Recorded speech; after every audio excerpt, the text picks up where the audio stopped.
About to opt in to Monerotopia, a show for the Monero community where all are welcome to join.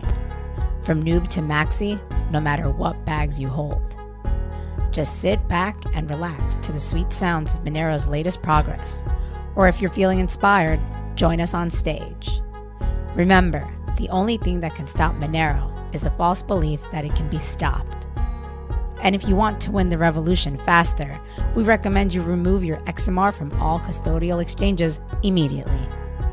Warning, voting accidents are common around here. Don't forget to properly secure your private keys. Monerotopia starts now. Alrighty, Tux. Good morning. How's it going, man? Oh, good morning. It's going. What happened? Are we good? Are we okay? Unmute. Yeah, I didn't mute my mic. Okay. All right. What's up? What's new? What's going on? Okay, can you hear me? Yeah, I hear you. You sound fine. Okay. What's up? What's new? Yeah. We got lots of Monero stuff this week. A lot of Monero stuff. Monero's been crazy. I know. You sound distracted. Oh, I'm like managing other stuff in the background. Yeah, man. So did you end up seeing the eclipse? I saw part of it. About 80 something% from where I was. Okay. But I mean, I could still tell it was an eclipse with the glasses, which is pretty cool. And it was it was kind of like eerily dim outside. It wasn't pitch black like it is with total, but it was like broad daylight, yet 50% dimmer. It was really weird because like where I was at was perfectly clear skies. It was pretty beautiful. But it was kind of weird. It was like less light. Yeah, you just creepy. You didn't get the total. We got it, man. It was awesome. It was really good. We ended up in Vermont, in Richford, which is in the middle of nowhere, it's like right on the border of Canada. And we had clear skies, and we got the total eclipse for like 4 minutes. Oh, people are saying my audio is weak. All right. I'll make it a little louder here with gain. That should be good now, I hope. Yep, cool. It does sound good. But yeah, it was really cool. It was really cool. When it went dark, it wasn't completely dark. But you were able to obviously take off your glasses at that point. Oh, by the way, we used that obsidian disc that we got from Mexico.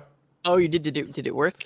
It worked really well, better than That's the awesome. Glasses. So I was able to just wear my normal eyeglasses, so I could see distance better. And I was just holding up the obsidian disc, and it really like amplified it. It was beautiful. That's cool. You didn't go blind. And I didn't go blind. Yeah, as far as I know, no side effects. So that was really cool. And then when it went dark. The picture, we took pictures, but it just doesn't capture it because the picture shows like a big glowing ball around a little dot, and it was the opposite. It was a large black circle, and then just like a thin little silver glowing line around the outside. And the stars were out. It was completely dark. But just as you looked out into the horizon, you could see light, almost kind of like it felt like the sun had set maybe like a half hour ago, and if you're looking out on the horizon, you still see some light. But it was amazing. And then I think like the most exciting part was when it transitioned back and it started to move back, and it just moved a little bit, and even like just like when 1% of the sun like came out, like everything just like lit up. It went it all came back from black to light like instantly. So yeah, even 99% and 100% was like just totally different. So yeah. I could definitely see it totally, because you can't even then look at it directly, right? When it goes black, it's a completely different experience.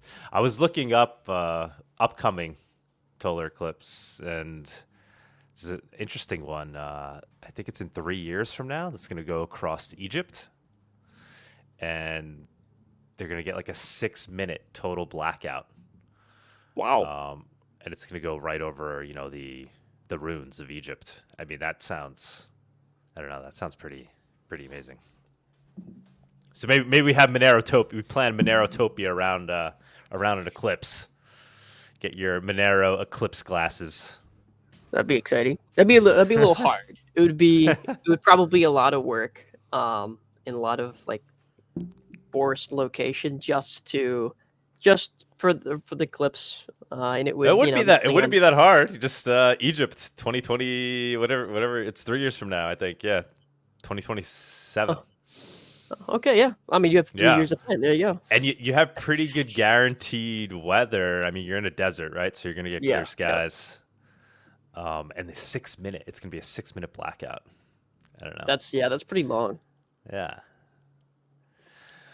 All right, let's get it moving. Enough about the small talk Eclipse stuff. Although I love that stuff, as you can see. But yeah, let's keep it moving. We got a big show today. No special guests, but I'm sure this will be a long one as usual. I know there's a lot of news, as you said, Tux. A lot of things going on in Monero. It's becoming hard to keep up. Honestly, Tons of development going on the research side of things.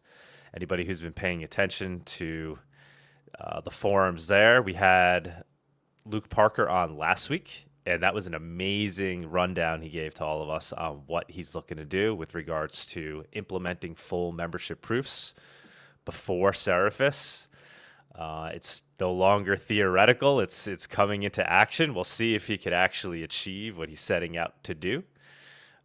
Ultimately, it's the math that's going to decide whether or not that's possible, right? So there's going to be some research involved. It's not certainty yet that this can be done, but they're going to give it a go, and it seems highly likely that it will be capable of being done. Is at least my assessment from what Luke has said and what I've been reading. And as part of that, they're raising funds to accomplish this. So there was a CCS that was put out by CipherStack that has already been fully funded. They're basically going to be reviewing the bulletproofs, generalized bulletproofs. So that's already funded. So that project's going to begin. And then Luke Parker put out his very large CCS, well-deserved. And that, once that's funded, Luke will begin work on that. So extremely excited. I'm sure we'll go into more detail on this in the news section. We could bring up his funding requests, review it, go over it, and we could all chip in and be a part of history, help get it done as quickly as possible. Uploading that one right now. Yeah, extremely exciting to see the progress that's being made. Obviously, a lot of people involved in this, but Luke has, done he's doing amazing things. Not just his abilities to actually do the math, but his creative ability in coming up with these solutions and seeing them. And perhaps even more impressive, his ability to take action and push things forward, and with great speed and precision, right? I mean, he's really an extremely talented person, and what I find most bullish about it is somebody like Luke has decided to devote himself to the Monero project when he can be a phenom anywhere he chooses to be. He is very interested in Monero, the project, and he's putting his heart and soul into it, and he's taking it to the next level. So extremely exciting times, I'd say, right now, Monero. Yeah, you upvote read it, of course. And if you agree with the proposal, you can upvote it on the GitLab. Yeah, he's asking for 3,000 Monero, which is a lot of Monero, guys. Well, but this is some pretty crazy work that's going on. There's a ton of work, and if you look at it for his own personal take off the bat, it's only a couple of hundred Monero. But they want to basically build up a nice treasury, and they'll have the capital, and then they can use it as needed throughout this process, rather than keeping going back to the people to ask for more funding. They're gonna do it all at once, and then kind of figure things out as they go along and put the money towards it. So if you look through the proposal, you can see, I don't know if you want to scroll up, you can see some of the things Luke just kind of has like a question mark there. So those are the things that, really he's going to be outsourcing to other people and companies and contractors, consultants. Yep, all the auditing. But he's building up the treasury for it now, which I think is a great idea. That's just, once again, it's Luke, I think, being smart about things and his ability to not just conceive these concepts, but take action, right? And so he's also like a very good project manager, capable of like bringing all these things together to accomplish this project. So I mean, 3,000 Monero was a lot, but we had a couple other proposals that were merged, and they got funded within like 24 hours. It was several hundred XMR. Yeah, not to mention the tremendous amount of Monero that's been going into the general fund, right? The donation fund. I don't know if you. Yeah, we're just seeing like that. 100, few hundred at a time, Yeah. just casually being donated. What is going on there? I mean, beautiful to see, right? People want they want it to stay, on the edge. They want people to work on Monero. They want to support it. Gotta stay ahead in the. And these are people that I'm sure are benefiting from Monero, right? Have benefited from its utility, and they want to continue to benefit from its utility. I have to imagine, so some of whoever this person is, right, wants to see Monero succeed, and it's probably because they're currently benefiting from it for whatever reason, right? Who knows? But there are a lot of people out there using Monero. We know it's the most used crypto on the dark markets. It's used for ransomware, and it's just used among people that want to transact in an untraceable way, that want to secure their funds in the most secure way. And Monero is for those who know, have found their way here as being the most ideal thing for those purposes. And yeah, guys, and it looks like for the foreseeable future we will be, because of the improvements that are going to be made. You're bringing this up. All right, we kind of already started the news, right? Which is good. You want to get Tony up here? I just want to mention. Yeah, sure, totally. Yeah. Yeah, I just want to mention the fact that the spam attacks have picked up again yesterday. They started going off. So, yeah. Everything's a lot better than it was before, but not as high, right? Well, it was 10K. It was pending. Transactions was 10K last night, which is around the max that they seem to reach it to, for whatever reason. Oh, okay. But yeah, I was just looking at the overall transactions like per day. Like I haven't seen it spike up to like 1.4. What is it at? Like 100K? Let's see. Pull up the.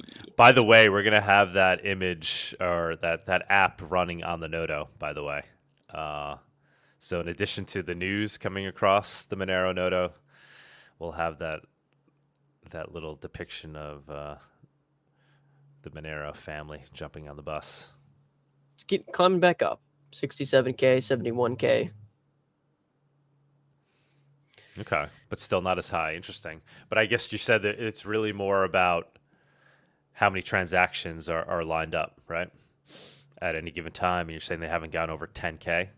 Yeah, that's what it looks like so far. No, like previously and this time, they haven't seemed to line up more than 10,000 transactions. And of course, not all of these are theirs, but a lot of them are. We've got so many in the low fee line now that are minimum fee transactions. And then there's a lot here that are also minimum fee. And so that's how you also know it's the attacker, because it's got the lowest fee, and we've already fixed that fee bug. It's like get your flood attacks in now, because you can only you're not going to be able to do it for much longer with full membership proofs, right? I mean, yeah, I think this is part of why people are donating so much to General Fund, because they see what's going on, and they're like, we need Monero. This is too important. We can't just let this go. So we'll help the project even financially. Yeah, so, who's ever doing the spam attacks is spurring innovation in Monero. I don't know if they're doing it for that purpose, or if that just is what's taking place. Who knows? We don't know, right? We don't know if it's an attacker, if it's somebody who's just, studying Monero and learning about Monero, seeing what they can do. We don't know if it's if it's nefarious purposes or if it's for positive purposes. We really don't know. Yeah, that's the purpose of Monero. But unfortunately, it can also be used for various purposes, but that doesn't mean that people shouldn't have privacy. No, I mean this attack, right? We don't know. Oh yeah, no, we have no idea. If it's just for negative funny reasons, is it somebody who's trying to help Monero, or is it somebody who's trying to hurt Monero, trying to trace Monero? We do not know. And if it's somebody trying to trace Monero, right? Like this is what I never got about the Bitcoiners, right? The ultimate their stance on chain analysis, right? It's like there's like a whole campaign in part of the Bitcoin crowd. It was like against chain analysis, against the idea of chain analysis. It's a product of the technology you're building. If people can trace it and there's value in tracing it, they're going to trace it. Yeah. And you could sit there and be angry about it all day long, but if that's what your tech allows, that's what's going to happen. So I never really understood, even to this day, we see the criticisms that are constantly launched against chain analysis companies, and I don't like them as a concept, just like I don't like corrupt pharmaceutical companies, right? But they exist because of incentives in the system, right? And they've been allowed to exist. So we don't get rid of them by being angry that they exist. We get rid of them by creating technology that they can't work with. Right, and that's where Monero comes in, and maybe we might be seeing kind of their final attempt at trying to do things with regards to tracing Monero. But once full membership proofs is there, there's really not going to be much left that can be done in terms of gaining information about Monero transactions, gaining insight into Monero transactions. Yeah, unless there's something else that we're not thinking about, right, Tux? I mean, what else is there at that point? I mean, could be potential issues with the implementation. I mean, that's why there's so many audits lined up for it. But and this is just for the replacing current ring signatures. There's other issues and other parts that could occur, but I mean, that's really the weak. What are the other issues? There's no major ones that I really know of, right? It was ring signatures is really the weak point. I mean, in the future, transactions is very quantum strong. resistance, like Luke talked about last week, that'll have to be majorly considered, and not just considered. Eventually, it'll have to actually become a thing. Oh, which, by the way, I don't know if you saw, that was another post he made that he's figured out the forward privacy aspects that he was talking about on the show last week. Forward secrecy, yeah. He pretty much knows how that can be implemented. It's just I guess it's just phenomenal. That's cool. That's really cool. Yeah. So because that's one of the big problems right now is the whole store now, encrypt later, or decrypt later kind of policy that a lot of the agencies have. Right. It's just a matter of that's how not to long, say that he's figured out how to prevent a quantum computer from breaking confidential transactions or things like that, right?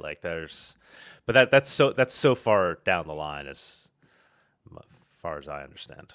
But yeah, it is for sure. Yeah. All right. Well, with that being said, let's go ahead and go with the news. And let's do it. Tony, bring up any other Monero stuff, I guess.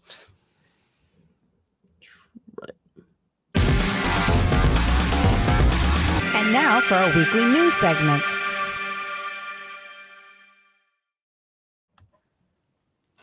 Hey everybody, happy Tony. weekend. Hey. How's it going? What's up? Good. I caught a little bit of the eclipse, which was really nice. Nice. Yeah, it was beautiful. The first time I was like, where is it? Because it was kind of cloudy. And then it came out of the clouds and it kind of blinded me. And then I put my glasses on. And I took some really nice videos, actually. I didn't get as nice of a view as you did. But it's still spectacular. And yeah, and it's going to be crazy in 2027, like you said, in 3 years from now. Right? It sounds really cool. We had Monerotopia there. Well, I want to bring up if I find it, bring up the future eclipse coming up, the path. It's cool to look at. But yeah, it doesn't have to be. It could be Spain too. Spain is going to be a hot spot for eclipses. So like the next 3, well, I think really? will all go through Spain, and the 2027 one that goes through Egypt will also go through southern Spain. So that's another possible Monerotopia location, right? Southern Spain. Oh yeah, absolutely. That'd be pretty amazing. And maybe you can have it like a prolonged, because if you tie it around Monero Con, say if it happens again in Portugal or whatever, and you kind of like people just take trains from Spain to Portugal, so like a long week of Monero stuff to conference. That'd be crazy. That'd be crazy. Speaking of Monerotopia, guys, we're still on hold in terms of final decision whether or not we're making the pivot to Mexico City or not. It's still very much looking like that's going to happen. So we're closer towards that than I'd say staying with Argentina at this point. Tux, Tony, what do you think about that? I know I asked you. I'm asking again. What's your current take? I'm for Mexico, just because. I mean, Tux has been there. I haven't last year, but just because you already know the venue, you already know what's happening, and then this time you can make it so much better, and you don't need to go into the unknown. It's closer to you. It's not as much of a flight, and just again, like I was kind of impressed by the people and how happy they were to have increased revenue from from this happening. So it kind of makes us go make them really happy, like even happier. Actually, so what the reason why it's taking us a little bit longer to make the final decision is with the marketplace. So we wanted to have the same girl that ran it last year, and we've been working with her. But the venue has already been reserved by another marketplace for the weekends that we wanted. But now we've reached out to this new marketplace, and they're also very enthusiastic to work with us because they've heard what happened with the other one. And then what we might even end up doing is having the conference go from like Thursday through Sunday, and have 4 days, and actually have her do the marketplace Thursday, Friday, and then this woman does hers on Saturday, Sunday, which I'm thinking, why not? The more the merrier. And then it extends the conference, because the conference ends up being like a marathon those 2 days. It's like you have like 8 talks happening on the main stage and like another 10 talks happening on the remote stage. It's like too much. It's like you're missing something at all times, right? Yeah. So if we make it like 4 days, people can kind of like, maybe we only have like 3 talks on the main stage each day or something, right? So then people get to spend time in the marketplace, hanging out with Monero people, doing the hackathon thing if we got that going on. So absolutely. Not the worst idea. Thinking about maybe doing that Thursday, Friday, Saturday, Sunday. No, I think it's such a good idea because people fly from all over the place all the way there. Yeah. So what ends up happening, as I've seen in Miami and then also in Mexico, people stay longer than 2 days anyway because they want to hang out because they're all together. So they stay 4 days, or they stay maybe 5, or more than the conference. So I think for sure, I think that'll be awesome. Yeah, we did Friday, Saturday, Sunday last year anyway because we had to add Friday because we had too many talks. Oh yeah, Thursday, Friday. I think it would just make for a nicer experience. It'd be less hectic. People just get to kind of casually enjoy the bonding time. That would be nice. Yeah. It's sad that it won't be in Argentina. I know that's I know you were excited for that. I was like, oh, that's pretty awesome. Buenos Aires, that's cool. But Mexico City is probably, Mexico is still extremely accessible to other people around the world, and it is closer to probably the majority of the people that are going. I imagine probably to the majority of the people that are going, it's a lot closer. So. It's like, are we missing out on a moment in Argentina, in Buenos Aires, where we could really like be a part of some adoption phase that takes place with regards to crypto? I don't know. That's like the fear there, but yeah, I don't know. Did you see George Gammon's post? Like he was just down there for a week. I don't know if you follow him at all, or if you guys ever see any of his stuff. No. No, not so much, no. Or maybe we could bring it up in the news. Actually, when you do the news, I'll bring it up. But he was basically down there for a week, and he he's basically saying that from what he perceived, there is like no crypto adoption in Argentina. Oh, interesting. Yeah, which is really interesting. I think he kind of missed the mark. I don't know like what he was like. Yeah. It's like he didn't hang out with local Argentinians when he was down there that are in crypto that could have showed him the ways. It's like, so I found it very odd. But yeah, basically he's saying that everybody's just using pesos and dollars and that nobody accepts Bitcoin. Nobody even wants gold. And he has this whole theory as to why that's the case. But I think he kind of missed the mark on that. I don't know if anybody else saw that. Maybe we could bring that up in the news. I'll find the clip. Yeah. But go ahead, Tony. Take it away while I look for that clip, and let's move forward. Yeah, it's kind of hard to generalize when it comes to that. When you go to a new country and to try and see, like I was kind of shocked by El Salvador, for example, when people started going there, and then people were not so maybe happy about Bitcoin, like 2 years ago or 1 year ago. So it's interesting. I'm not sure, but yeah, like Tuck said, I actually brought up the Monero transaction chart so we can take a look a little bit. Highest 140K when we had the spam attack, and then kind of picked up again now, and we hit 110K yesterday. So, but what's beautiful, what's beautiful about Monero is that whenever it gets attacked, it's only an opportunity for us to get way stronger. So if you're an attacker that wants to attack Monero, just know that we're gonna use that to make it way stronger. So we don't mind these attacks at all. And it's very interesting. Then also this is pretty big, so we should discuss this. So Chainanalysis hires former IRS Criminal Investigations chief Jim Lee. He used to work at the IRS, I think, for 27 years. So quite a long time, and then he was chief for, so 29 years total of service, and then 3 years at IRS CI chief. So he has a lot of experience in the IRS, and he's gonna work. He retired in March, as far as I know, and now he's working with Chainanalysis. So he's helping those agencies better use Chainanalysis data and tools to fight crypto crime. And he worked on some really big projects. He seized crypto from Hamas. He worked on the, where is it?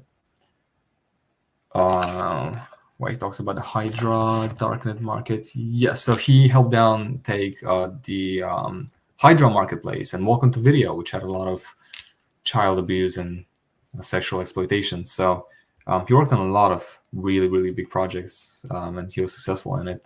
And it's going to be interesting the way, like, I wonder how he views this whole situation. Because he may be actually, like, he's working with Chainanalysis and he's benevolent, and he actually just cares about actually working towards taking down these criminals and terrorists. But then, his work is going to be used negatively as well on the larger population. So it's interesting.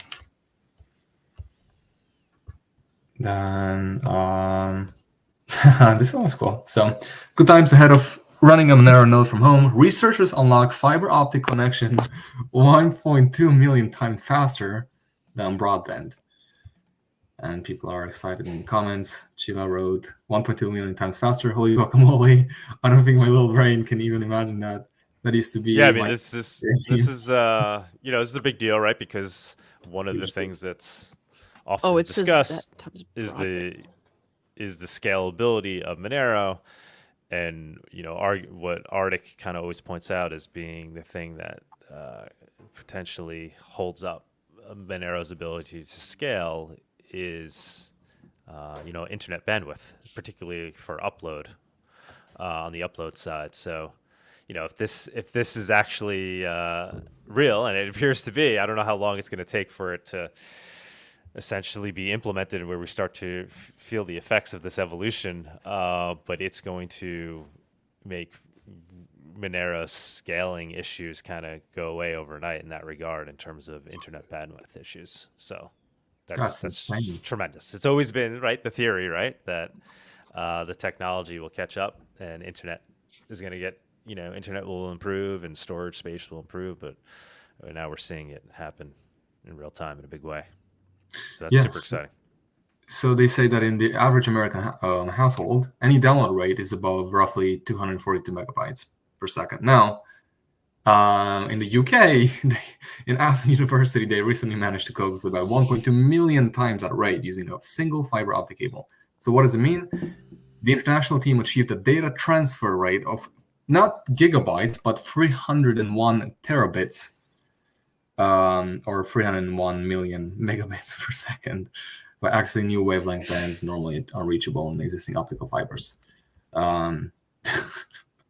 Which is just crazy, because not more than a decade ago we used to like iPhones. My first iPhone had, I don't know, 4 gigabytes of memory in total, or 8 gigabytes, and just things get exponentially faster and more download speed and more memory, and yes, it's incredible, and it's gonna affect Monero in big ways whenever it's going to come out. That's insane. Also, I wanted to say, actually, Romania. So we might have shitty roads, but we're in top 5 when it comes to internet in the world. We're up there with Hong Kong and everybody else. So our roads are not good, but we have really good internet. Like, really good. It's kind of interesting. Yeah, I bet in the future a lot of computers and devices will be able to terminate fiber on top of it, instead of having to go from fiber to RJ45. Right. It's just so much faster. Yeah, it's gonna be really interesting. Let's talk about Shadowstrike, and then we're gonna get into Luke and other stuff in a little bit. But like Bawdy said in the comments section, the cool thing about 1 terabits per second number is that it was achieved with existing fiber. Only modems need to be replaced. It's insane.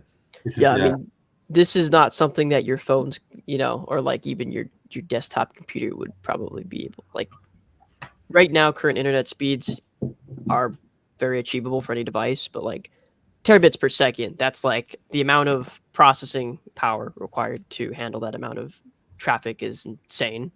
So there will need to be some technical developments in the for the modems and the routers and stuff, but it's cool that they can achieve those speeds, though. That's pretty awesome to see. Yeah, I mean that's a major breakthrough for Monero, right?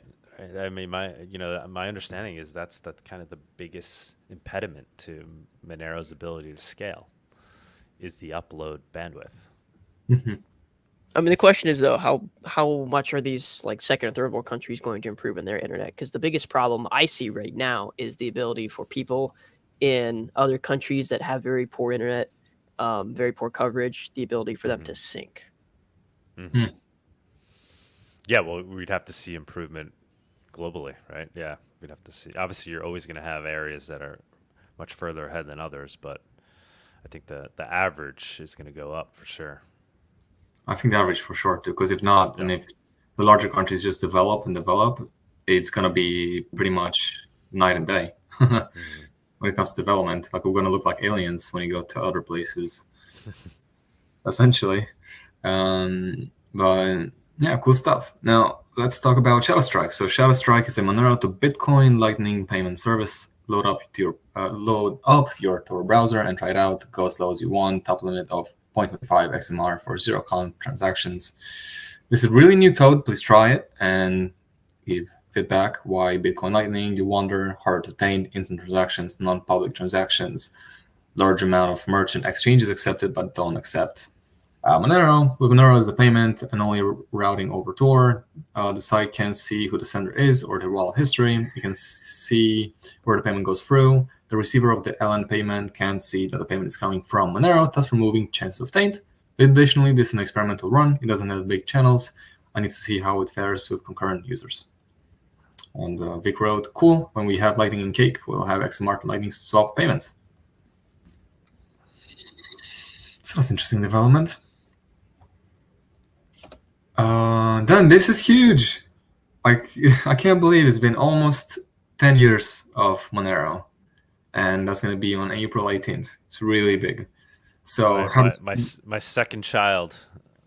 That's turning 10. Both my children are turning 10. Oh, actually. Oh. Yeah. That's cool. Yeah. So Monero Fox wrote a post and stuff. That's funny, dude. So you can join the Monero run and have all your coins in your own wallet during XMR's birthday. Monero runs are becoming harder to do just because we're not in as many exchanges anymore. And we'll talk about Kraken and actually after I'll skip to it. And then delisting Monero in certain countries. Write a tweet, post blog. Obviously, let's all engage on social media and let's push the 10-year anniversary of Monero and have more people maybe discover Monero on that day.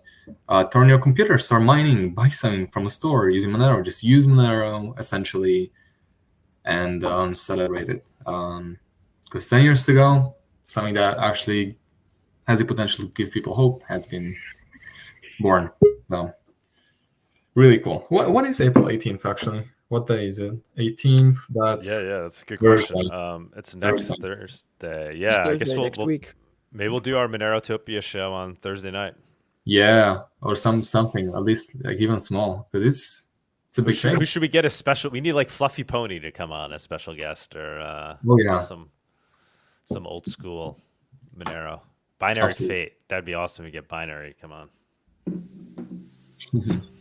What if like somehow we make the show on Thursday and then we have Satoshi Nakamoto coming in and like all joining the show? We could get Nicholas Van Saberhagen and talking to Andre of Zano. I don't know if you guys watched those interviews, but he brought him up again a couple of times, and I was asking him like, what Nicholas Van Saberhagen thinks of Monero and stuff. So he's around. According to Andre, he's around and accessible. He just doesn't want to really like come out and talk. And I don't think it's so much. I guess obviously he wants to maintain his privacy, but it seems more like he's just kind of a shy person too. It sounds like the way Andre's explaining. What if we get him on the show? Obviously, no camera. We use a voice modulator. Yeah. Well, I was gonna try to get him as like a speaker at Monerotopia, right? That'd be amazing. Oh my god. Yeah, but definitely. I mean, he'd be remote and anonymous, but that would be amazing. Mm-hmm. Yeah, so it's like, I guess we're gonna have the show on Thursday, or something at least. Let's do it. Yep. Monero General Fund on Twitter. Donation alerts from community members. Privacy by default. Yeah, you can follow and then get notifications on donations and how much people donated. And people donate quite a bit of money actually, from 0.002 to 99 to 400. Monero. And it's coming in. There's those 100 donations that keep coming in consistently. Jesus, oh my god. 2,696 Monero. Yeah. So don't forget, when we get a nice little boost in price too. I mean, our treasury is going to go up overnight, right? Like that's going to be nice too. Absolutely. Actually, before I get into this, because then we're in Rocknium, let me get into other stuff, and then I'll go back to it. That's pretty big. I'm gonna go to Kraken just a little bit because we talked about it previously. About Monero. So Kraken deletes Monero in Ireland and Belgium effective 10th of June 2024. Well, let me see. Here's what you need to know. Oh, I had an article about it. We got Stephanie saying hello from Texas. What's up? Hey. Cheers. Hey, Stephanie. We got Combat. Yeah, we met her down there. It's awesome. Hope you're enjoying the gratuitous.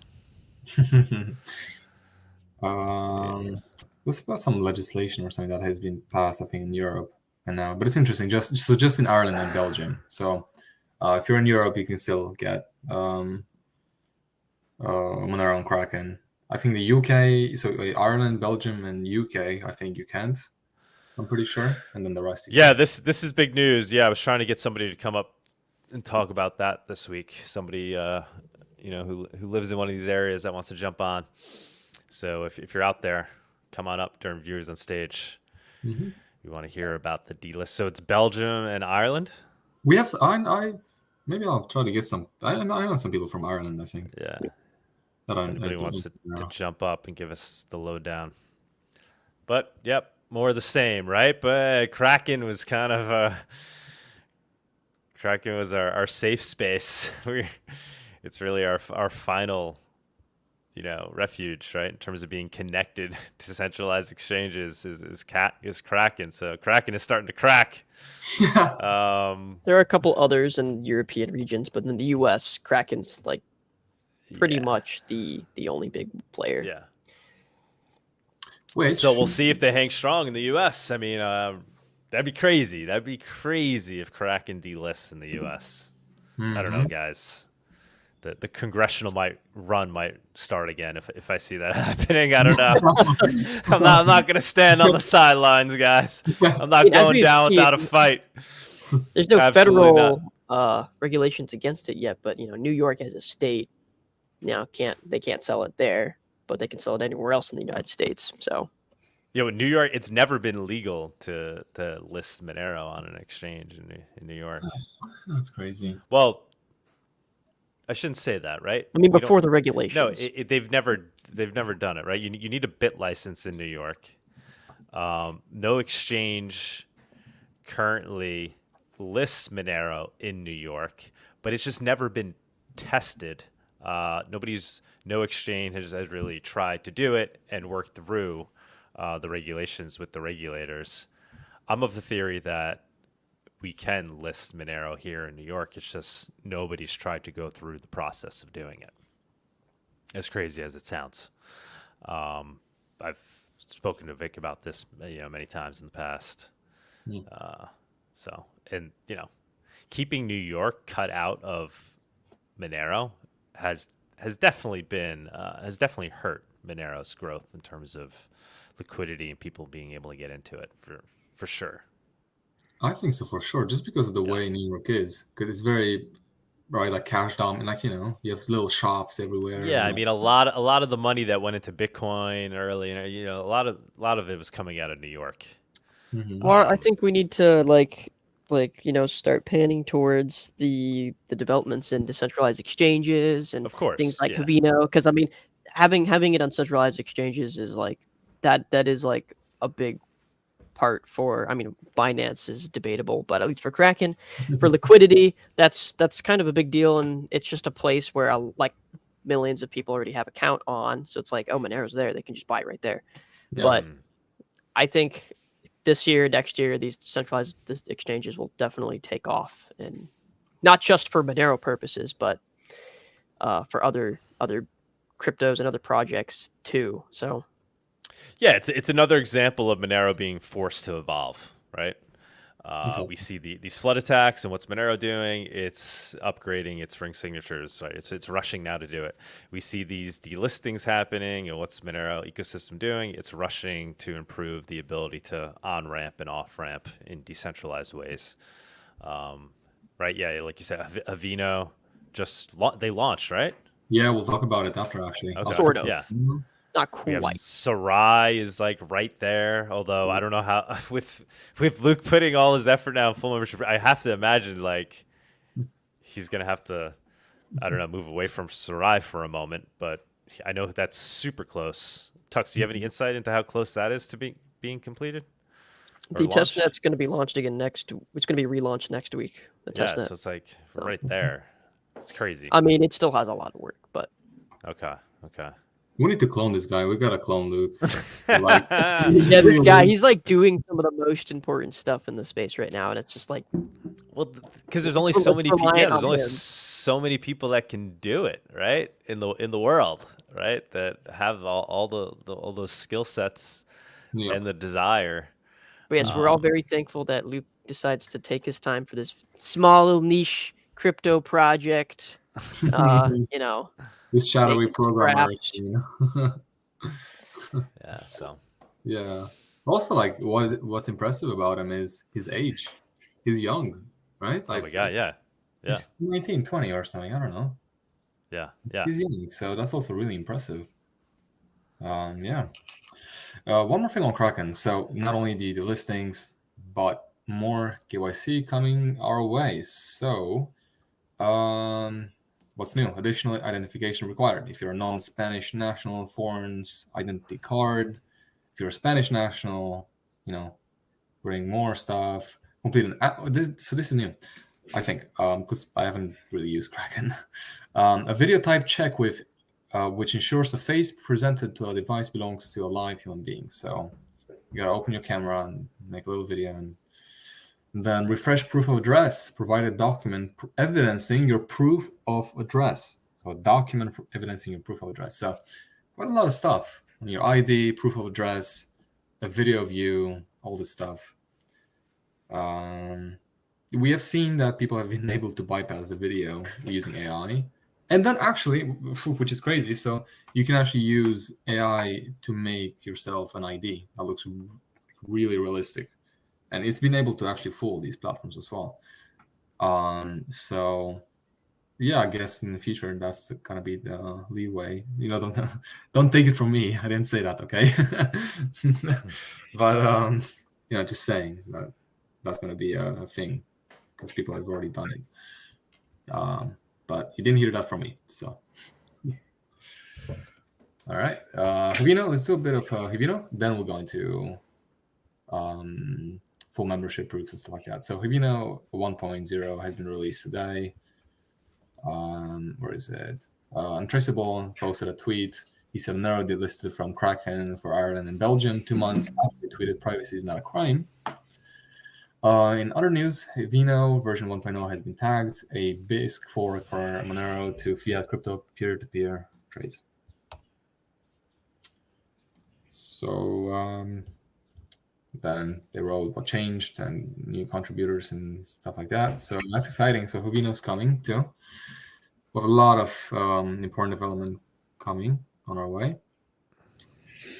Yeah, not quite ready yet. Woodser told me that they're doing some internal testing on the mainnet, and the binaries aren't released yet. Of course, you can compile from source if you want to, but I guess probably next week it'll be officially out. Yeah, we'd love to get Woodser Wow. on Monerotopia or Monero Talk once he launches. Absolutely. Okay, now let's get into this stuff. Now, if you want to hear a more in-depth view of what we're going to talk about right now, go to last week. Luke, he talked about it in depth. He's the one behind it, so he's going to offer way more and better information. But Monero posted, we're excited to announce that the proposal from Shadowstrike to review generalized bulletproofs, which is part of the effort to implement full chain membership proofs, was fully funded by our generous community within 24 hours. Thanks to everyone that donated. So that's awesome. Did I have a link right here so we can go? Yes, it do.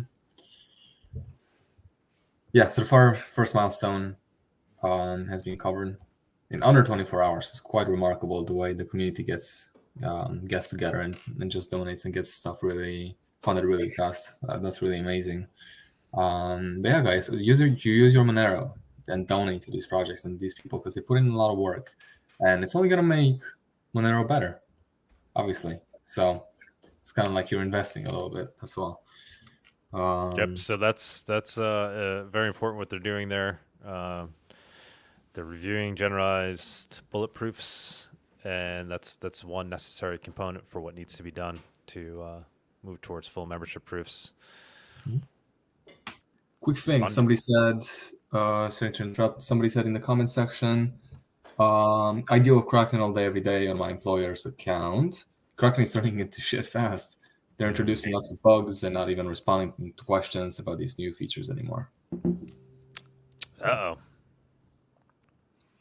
That's a negative review. What's the guy behind? Oh, Jesse Powell. Jesse, but he's not. He's not there anymore, right? And we never got him on Monero Talk or anything. That'd be awesome. No, we were never able to. I don't know. He's not. I don't know. But he's definitely pro Monero. Yes, we need to get Jesse. Yeah, I'm not even sure what he's. I think he's still part of Kraken. I haven't kept up with him, but that'll be awesome if we can get him on the show. Yeah, I mean, I don't think he's the CEO anymore. Obviously, I guess he still has his stake there. You know, he's an owner, but I don't think he's actively managing it in any way. Yeah, but he does care about privacy, and it's hard to be in his position, actually, in a way, because running an exchange and obviously, if you go full out what you want it, with privacy and stuff, you're gonna just get shut down. altogether.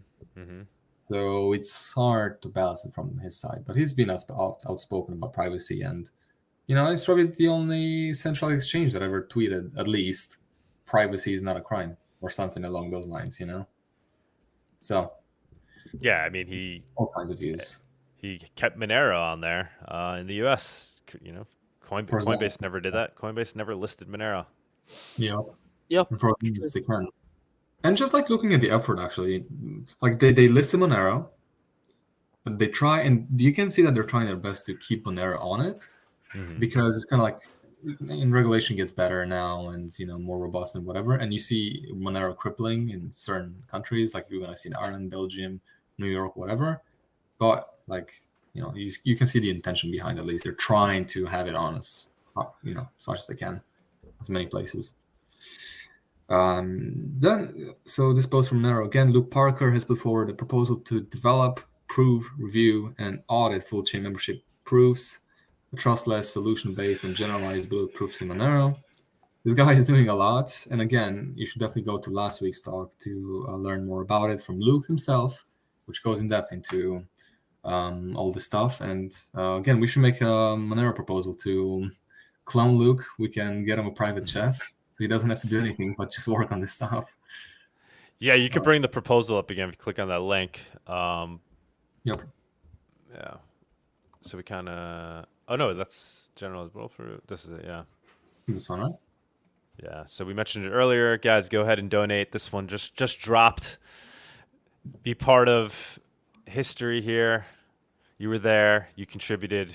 You helped make this happen. Luke's asking for 3,000 XMR to put towards this entire project. Out of that, a few hundred's going to go to him regarding the work that he's going to be doing, and then he's going to be managing this other work that he's going to outsource to other consultants and experts. Can't donate to this one yet. It's still, you got to be approved. Once it's merged. Oh, it hasn't been approved. All right. I thought it was merged already. Still open. So you can upload it. You can upload it on the GitLab. If you sign in there, register, you can upload. If you go to the bottom of the message, scroll down. Yes.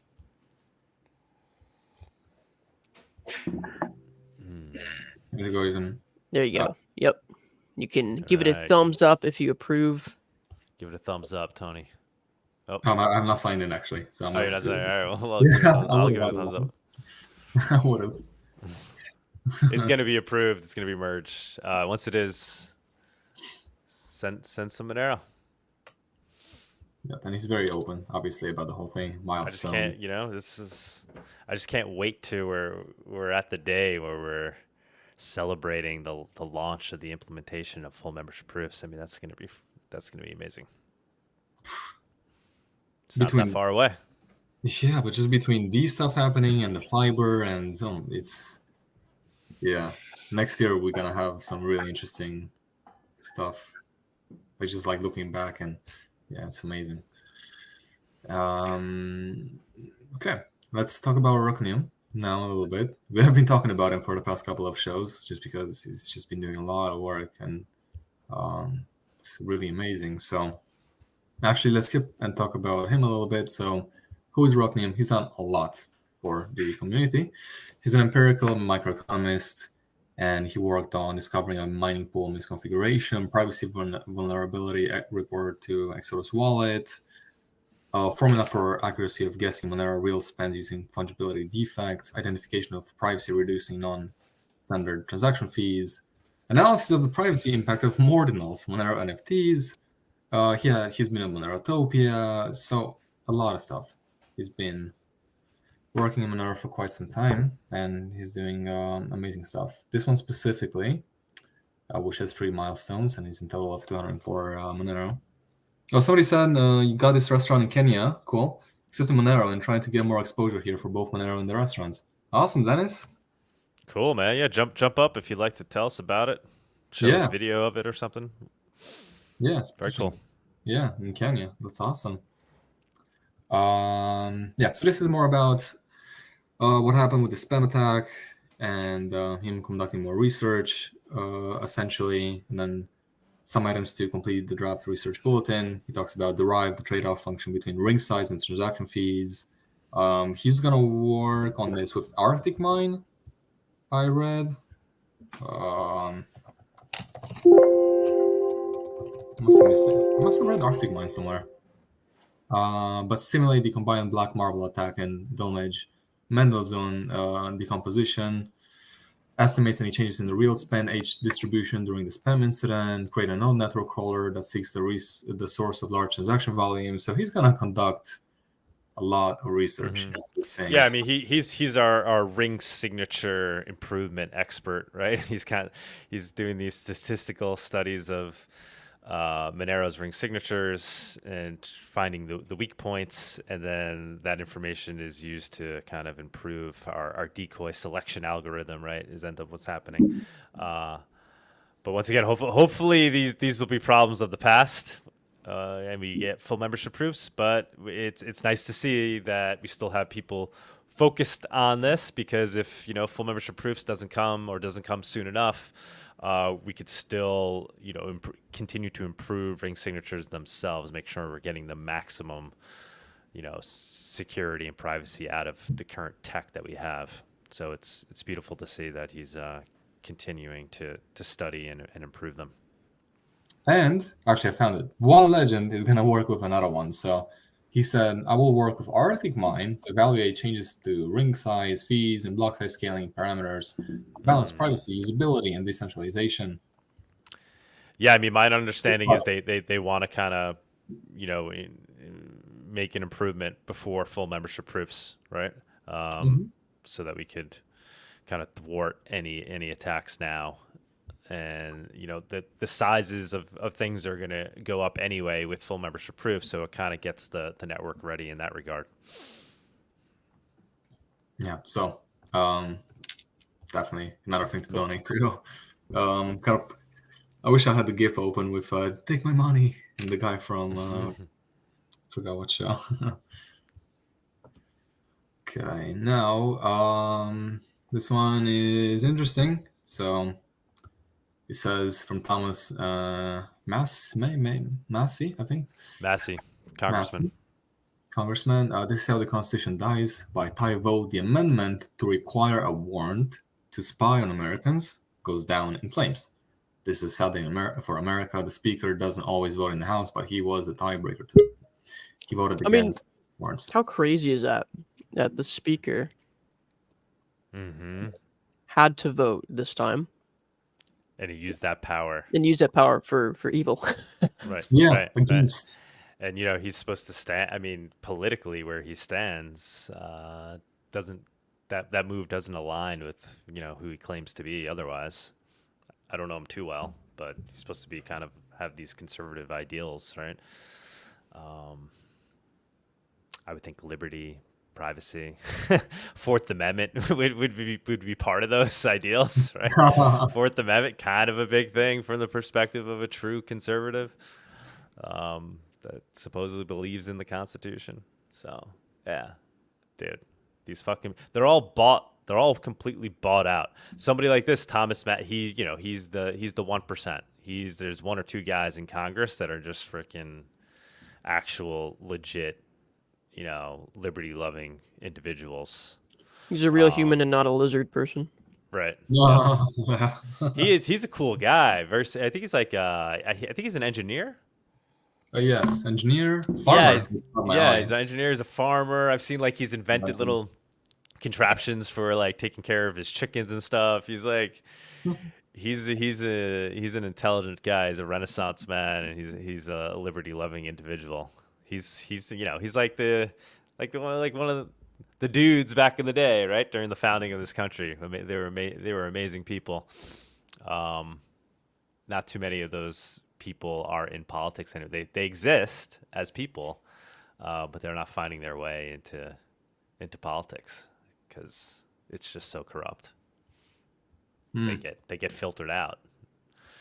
I don't really know his story too much about how he's even kind of made it this far.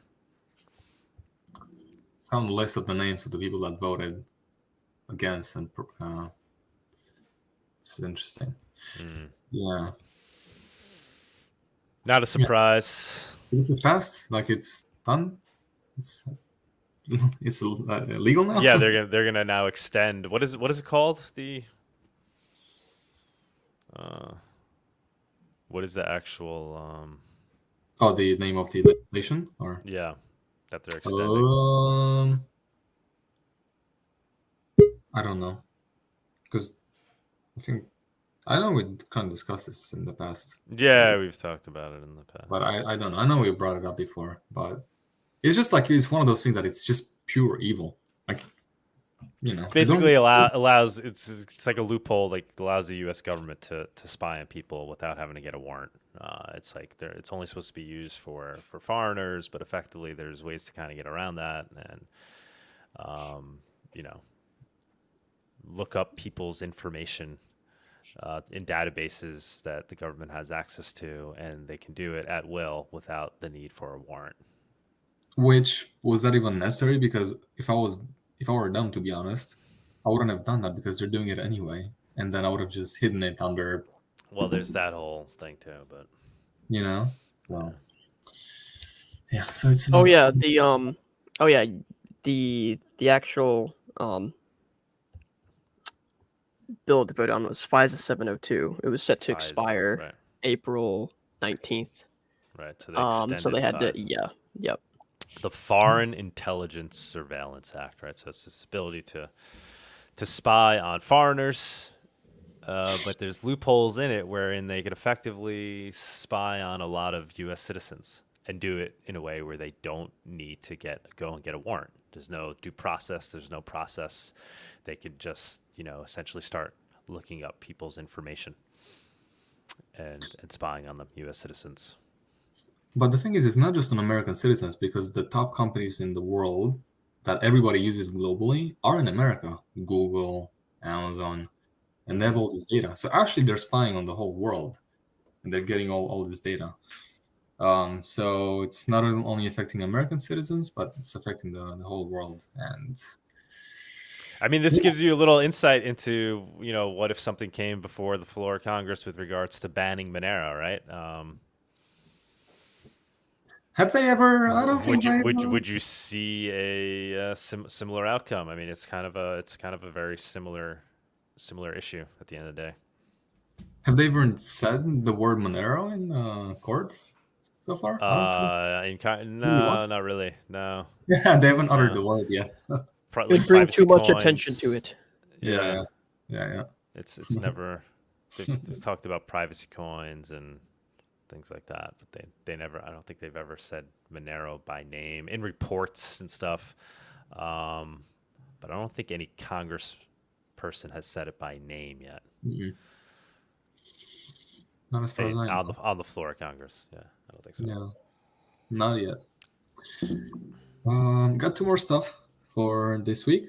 So, Bawdy said, or maybe we're all foreigners to the sovereign state that are the politicians and bureaucrats. It's true. It's an interesting way to view it. Monero strongly people on privacy, Tux wrote. So KickPay is one of the easiest ways to utilize crypto at some of your favorite stores. In March, we had over 80% of gift cards purchased with XMR, over 10% in Bitcoin, and 5% in Trocador app swaps. And you can get a MasterCard with in the US and Visa using Monero. And you can do all kinds of amounts. You can do $10 to $1,000 per card. So that's cool. And then this one, I wasn't able. I know Tux one time you were able to kind of open it somehow without making. Try archive.org. Here, let me see if I can.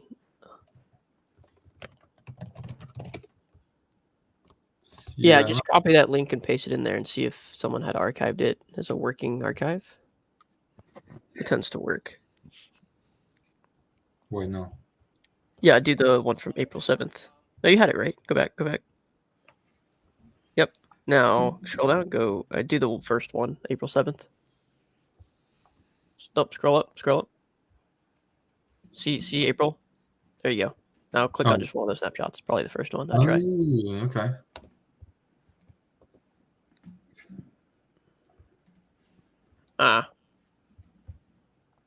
I'll try again. No. Screw the Washington Post. Me and my homies hate the Washington Post. The title is essentially Lawmakers Unveil Sprawling Plan to Expand Online Privacy Protections. Yeah, but if I can open this.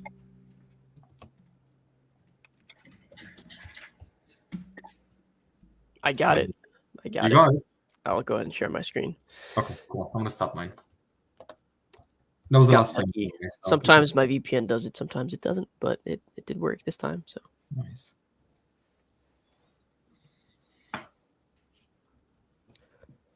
There it is.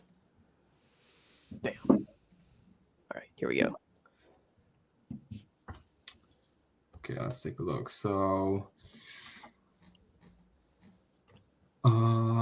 key federal lawmakers Sunday unveiled a sweeping proposal that would, for the first time, give consumers broad rights to control how tech companies like Google, Meta, and TikTok use their personal data, a major breakthrough in the decades-long fight to adopt national online privacy protections. Okay. So this new bill hasn't passed yet. It's going to be like what the European Union has. It's going to be an attempt at that, right? So probably a lighter version. Yeah, a lighter version mandating, that companies have to follow certain rules with regards to people's data and securing their data and how they use people's data. But yeah, guys, we know this isn't the route to no, this salvation. is not. This is just really you need to use things that have no concern of your data being available to the companies. Use things that are end-to-end encrypted. There's already services that exist that respect your privacy or have end-to-end encryption for the data they store for you. That's the real way. It's not relying on the government to wag their finger at companies and take money from companies, which really should be going back to the taxpayer, like with these massive fees. Like, oh yeah, Google got fined $10 billion. Woo! Guess who that goes to? Not you. It's not going to you. Yeah, I mean, at the end of the day, you look into things like this and you see there's people on both sides that are putting a lot of energy and effort into either trying to pass this or make sure it doesn't get passed. And when you're really looking at the end of the day, often the effort that's going into it and the money that's funding that effort has some incentive where they'll benefit from it. Then they're not looking to pass these laws because it's going to benefit the people. But at the end of the day, it's usually some corporation that ends up somehow benefiting from. I think companies should from held, this new legislation that's supposedly going to. I think they should be held somewhat liable, but not in the way that the government just uses this as a means to steal more money out of the economy. And then I think that consumers should be the ones holding them liable by suing them, refusing to use their services, whatever. But yeah, look, like if I were in Congress, I mean, I don't know this well enough. I'd have to research it on the surface, but I assume this is something you definitely vote for. But the whole what we're saying is it's just more. We need less rules. We need to start getting rid of legislation, not creating new legislation. This is not the answer. We need to start eliminating rules, departments, eliminating the government, not using government to give people liberty, but taking away government to give people liberty. So it's easy to kind of look at this and be like, oh, but it's good. It's going to help people protect their privacy, but it just rarely is. That's just not how it works. The more rules and legislation, the worse we often are these companies suddenly going to be like, oh yeah, we actually care about privacy? It's like, no, they're not good. They're just going to work around these rules as hard as they can.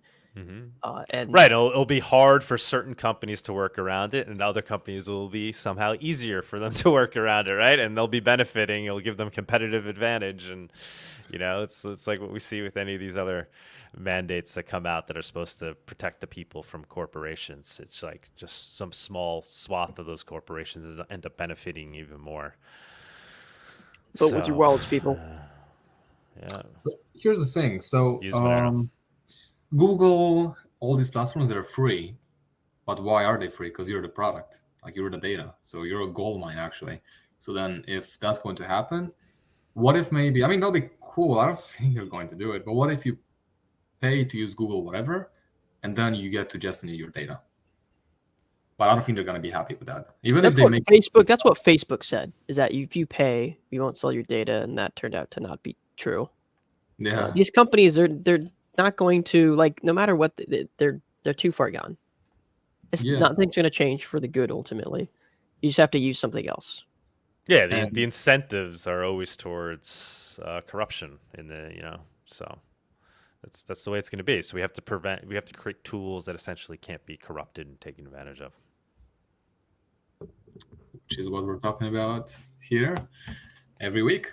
So guys, this was the news section. I want to mention before that we have 37 people watching on YouTube, 23 likes, but on Twitter, we have 152 people and 6 likes and only 5 retweets. So if you're watching on Twitter specifically, or X, however you want to call it, please go ahead and like and retweet, because it helps us a lot. There's a lot of you watching there, so it just helps the show grow and spread the Monero word. So go ahead and do that. And other than that, we have price, we have dev, we have a lot of stuff still going. So. We got a lot more to go. Oh my god! As always, it's always a marathon. No thanks to me. Keep labeling over here. I love this stuff, guys. This is what I like to do. The George Gammon thing. We'll bring it up later. Oh yeah. Maybe when we have viewers on stage, if we get some Argentinians to jump up. I know there's a few out there that are listening right now. Gombat, if you're around, you want to jump up. We could talk about that. Love to get your full take or reaction to what George Gammon's experience was in Argentina and what the true crypto scene is. It seems like he missed the whole Cuevas thing, but yeah. So I'd love to get your take on that. But Tony, thanks so much. Stick around if you can. Let's keep on moving. Price report. All right, as always, Tony. All right, price report. Let's go.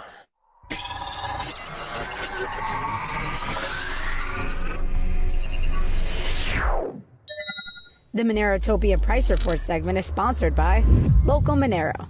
Avoid using KYC exchanges. Buy and sell Monero directly for fiat, peer-to-peer.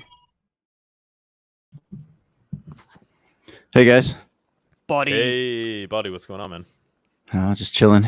Sadly, I missed the eclipse. I mean, I tried to see it, but they cloud seeded, or they didn't turn on the HARP machine to clear the clouds or something, Obviously, it was the government's fault. Did you get you were in the totality zone, but it was clouds? Yeah.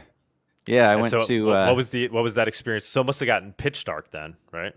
Yeah, it was nighttime, especially with the clouds. Yeah. Like, it was basically nighttime. All of the street lamps kicked on and everything. But that's cool. Yeah, I went to West Texas, which, you'd kind of think West Texas, it should be really dry. But, we just had a bunch of storms roll in, which is actually somewhat common for this time of year. I mean, it was raining a lot when we were down there for Fini Forum. It was cloudy, rainy most of the time. Yeah. I should have just stayed in Mexico. People went to Mazatlan, and they got a really good view. Shit. But it was clear? It was clear down there? Yeah.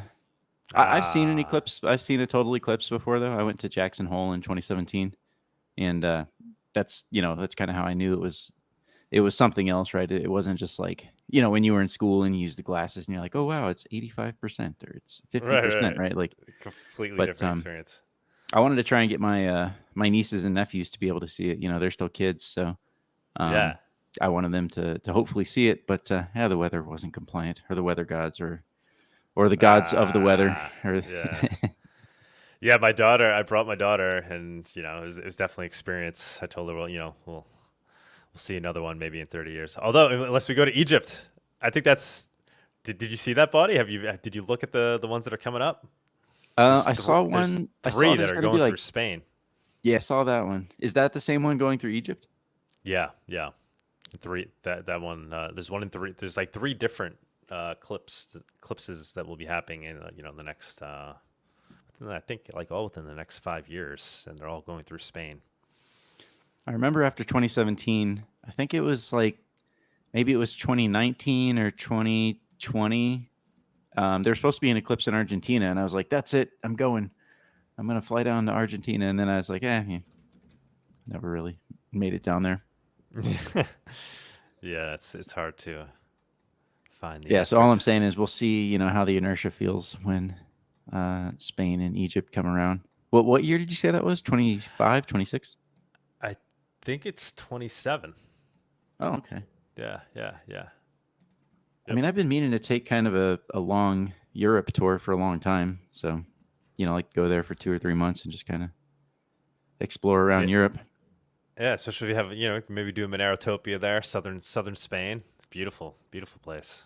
I've been to Spain. I haven't been to southern Spain, but I can only imagine. It looks amazing.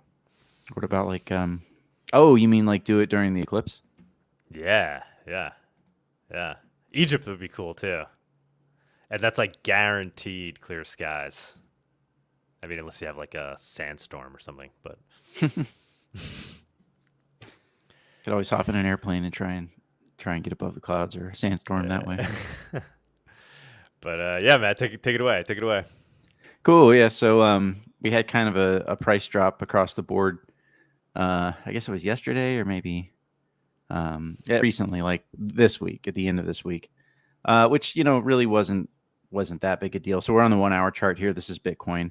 It was kind of hovering just above the previous all-time high, and then took a dip down to 65,000. Seems to be hovering at the moment. Like nothing. There's really nothing there to be concerned about for the moment. I still tend to think that there is the opportunity to go higher with this recent drop. That kind of changes. It changes the outlook just slightly. You might say, yeah, that's showing a bit of weakness there. In a macro sense, you would say that there's still probably availability pump that could happen. But we also saw with stocks, we saw stocks kind of fall out of their channels, and I know it's kind of been a couple weeks since we last spoke here, but yeah, stocks have all kind of fallen out of their channels, and everything else is kind of like showing a little bit of weakness. So that's the big backdrop there that we're looking at. Monero also experienced the same drop as everything else did, just like kind of temporarily. Honestly, I don't like the way the US dollar chart is setting up for Monero, obviously, because we measure our gains in important.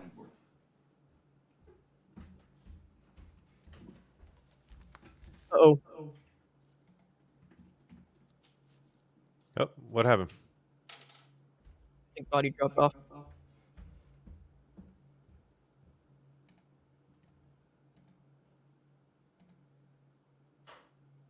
Must be that Mexican internet. Oh shit. Oh, I think he's back.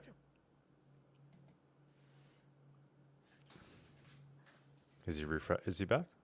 Nope. Oh, Nah. This is just, That was just a stream. shit. Ah. Rip. Oh man, I was getting excited for the I know. Monero part. I was like, Here we go.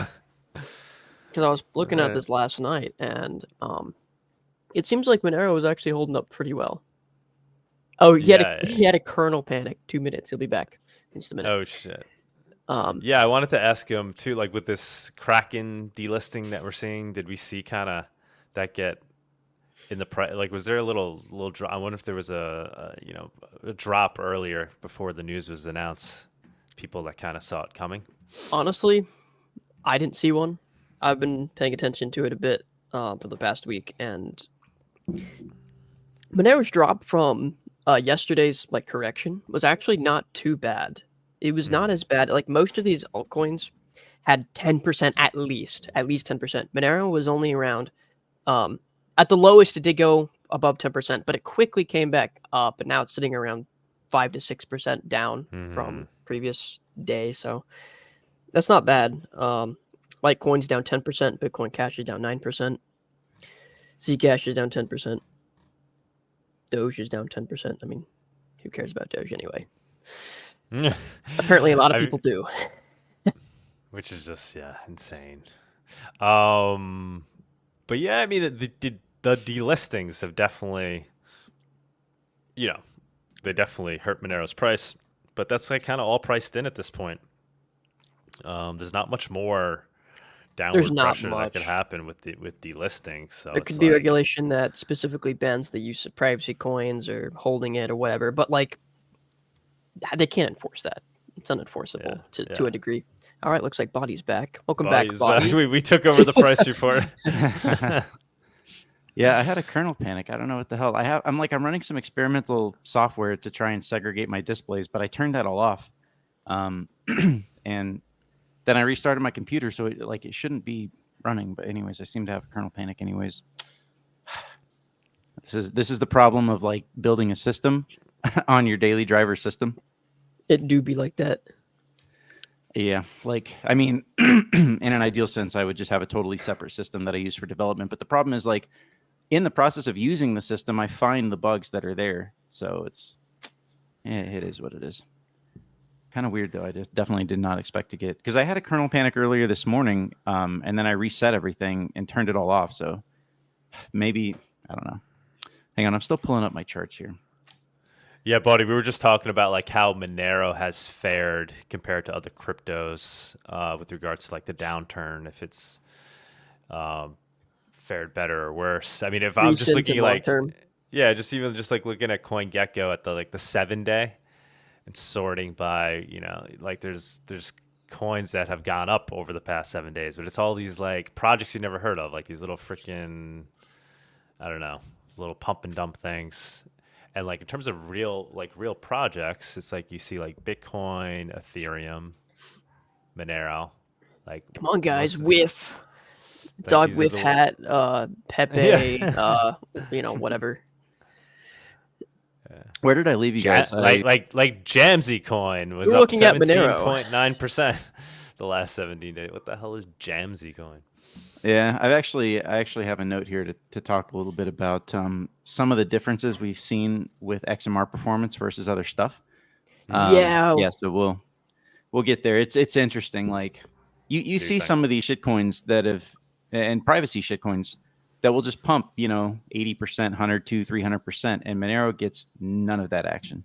So it's like, what's going on here? What's different about Monero? Why are we not getting into those crazy pumps? Now, of course, those pumps aren't real. Like, and it's my opinion that's basically all fraud. It's basically all just manipulation mechanisms they have. And Monero just doesn't get that kind of thing. So, I'm not exactly crying about it. I mean, it is a bit annoying because I do think that there's that suppression aspect happening in Monero as well. But it is clear, like, actually, maybe I'll just go to the charts. I had them all pulled up. So, okay, let's take a look at, so Xano, that's fine. It can pump, it's a new coin. That's slightly different. But, like, take a look at Pirate Chain. Within the course of a single week, you get this massive pump here. It made 158%, right? So that's like 2.5x basically. So that pumps 2.5x. Darrow made within the span of 1 week also a 2.5x. And then Monero doesn't get any of that. So one thing I thought was interesting we could look at too is the Monero versus Zcash. So obviously, we know so this is Monero divided by Zcash. So as this chart goes up, that means Monero is getting valued higher relative to Zcash. And obviously, we suffered a pretty significant loss, basically minus 50% against Zcash with the Binance announcement, the horrible delisting. But what you'll notice is that already we're basically back in the same, like just now recovering to that same zone that we'd been at for really like a whole year there. So, yeah, I mean, it is what it is. It's completely unsurprising, right? I am Jack's complete lack of surprise here. But I think it is interesting that when you look at all these little weird shit coins and everything else, you get these crazy 2x, 3x, 4x pumps, and Monero just has none of that. So it does tell you that there is something different. At a bare minimum, it makes you ask the question, why? Like, why would that be the case? I think we all, here in Monerotopia, we all basically have a pretty good idea of what's going on there. I mean, look at the people that are involved in those projects, right? They seem to be the same crew, right? Yeah, it's the same cabal. Yeah. Which is, let them do their thing. The same cabal is, but people just be aware of it, guys. Be cautious there. Why would Pirate Chain just 3x out of nowhere? What was there? Some did they implement full membership proofs or something? Did Luke Parker start working on Pirate Chain? Like what bullish thing happened? Like, I think there actually was. other, I can't remember what someone like. I saw it on Twitter. It was I should have saved it. I should have made a note of it. It was like some offhand thing. Pirate Chain was being accepted for something somewhere. Maybe I'm just hallucinating that memory at this moment. But yeah. yeah. So all right. Well, I guess back to Monero. In terms of like relatively, how did we perform? Obviously, you know, the two big ones to look at are Monero versus Bitcoin and Monero versus Ethereum. You know, those two coins effectively comprise, I mean, it's like 70 or 80% of the market cap of cryptocurrency. But anyways, so yeah, Monero, in terms of like everything falling, kind of the drop off that happened in the past few days, Monero performed, you know, relatively about the same. I guess there was a little bit of a drop off here relative to Bitcoin. I say little, Jesus, that's 10% technically. I mean, I would still call this a bottoming pattern, right? How long does it take for this bottoming pattern to play out? Is anyone's question. One thing that I wouldn't like in a technical sense here, like as a sort of a counterpoint to what I just said about this potentially being a bottoming pattern. Oh, you know what? I just realized something. My charts are really, really wide, aren't they? There we go. Now everyone knows the resolution of my main monitor, double wide monitor. Hopefully that's better. Can you guys see a difference there? Yep. Looks Okay. good. Hopefully it's taking up the, I don't know, correct amount of space on the screen. Okay. So anyways, one thing that I don't like here in a technical sense on the RSI, so that's the purple line here. I need to change this. I never really look at RSI, but everyone likes it. So let's just remove the yellow. I prefer RSI to be yellow just because the contrast looks nice. Okay, so anyways, we're looking here at RSI. Make that line a little bit thicker. One thing that I've said for a long time about RSI, so this would technically be called a bullish divergence, as we've talked about for the past few weeks. Price is making lower lows while the RSI is making higher lows, right? So you're basically showing momentum developing towards the upside. The only thing that I don't like about this is that I typically consider RSI to be reset once it's hit that 40% level from the lower side, or the 60% level if you were coming from like bearish divergence right from the top.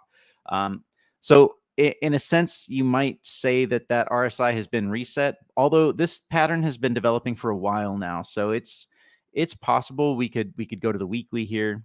And it doesn't quite look like bullish divergence on the weekly. The thing, I mean, the main thing in my mind that I would say here is that at the end of, I expect that the next the next bear market in crypto will probably see the ratio of Monero and Bitcoin improve. That just seems to make too much sense to me, right? It's just too easy to say, yeah, the people that want to keep Monero suppressed are going to buy their bags, are going to try and acquire it when no one's watching, when nobody cares, when the plebs have left and the excitement and the hype is gone. They're going to try and acquire enough bags that they can sell that on the market during hype times, because again, don't want you buying Monero. They just absolutely don't want you to have it. And it's amazing to me. Like I honestly, every day, guys, every day I muse on this. I'm just like, how is it possible that like everything else is listed, everything else is fine, everything else is kosher, Bitcoin gets included into the traditional finance system, and the Monero is just being relentlessly attacked from all sides, like, and has been for years now. I just still, I can't fathom how a single Bitcoiner couldn't look at that and say to themselves, yeah, there's some important signal there. I mean, of course, I can fathom why they don't do that. You know, obviously, it's an emotional kind of thing, human psychology, monkey brain, tribal dynamics, etc. But yeah, that is a poignant thought in my mind. Okay, let's look at Monero versus Ethereum, because again, Ethereum, number 2 market cap coin, comprises a significant amount of market cap. And again, we're looking at a very similar action here. You know, this kind of chart, like this thing should go up at some point to that lower standard deviation line. And in fact, it really already should have done that. Like in a pure technical sense, right? Like there's other ways of looking at the market other than just technical, but I look at that and I say, yeah, that's suspicious. One thing we haven't looked at for a while is the XMR longs minus the XMR shorts on our very trustworthy exchange Bitfinex. And right now you'll notice an interesting pattern that developed really since the middle of 2022. We've basically been right near that 0 point. Like there's a slight bias towards XMR longs, but overall, like we just have not seen the kind of oscillations that we've seen that we saw for years, especially in the most recent bull market. So I thought that was interesting. Something I just kind of noticed this morning, that we sort of flatlined there almost on the longs versus shorts. But it's also Bitfinex, so like, how much do we trust them? Do we really care? I don't know. It's worth looking at, I suppose. Let's see. We've got Poloniex is always doing weird, crazy shit with their price divergences. They like to be minus 10%, minus 5%. Currently, they're actually pretty good. They're only like minus 2%, which is uncommon for them to be that closely pegged. So everything else is still somewhat near the 0 point. Again, I do think it's important to multiply by volume on this chart. It's just a matter of I need to take the time to go meticulously through every single ticker that I can find where Monero is traded versus USDT and USD, USDT, maybe even USDC if it's out there. Just to go through every single ticker that's out there and then compile all of that data to tell you what the volume weighted price divergences look like. I bet you there's signal in there. At some point, anyways, at some point I'll get it done and I'll let you guys know when I do that. It's just kind of like on the back burner, mostly because I don't trust volume. I just don't trust crypto volumes. Okay, let's take a look at some of the altcoins, some of the shit coins. Actually, before we do that, let me talk a little bit of a news piece. Oh, also, let me pull up YouTube again. I should be looking at the YouTube comments. Just when my system crashed, I tried to get up and running as fast as possible. Let's see here. I just want to make sure that I'm getting people that are asking questions on YouTube. Okay. Florida, there's just not much to say about the XMR XMR USD chart.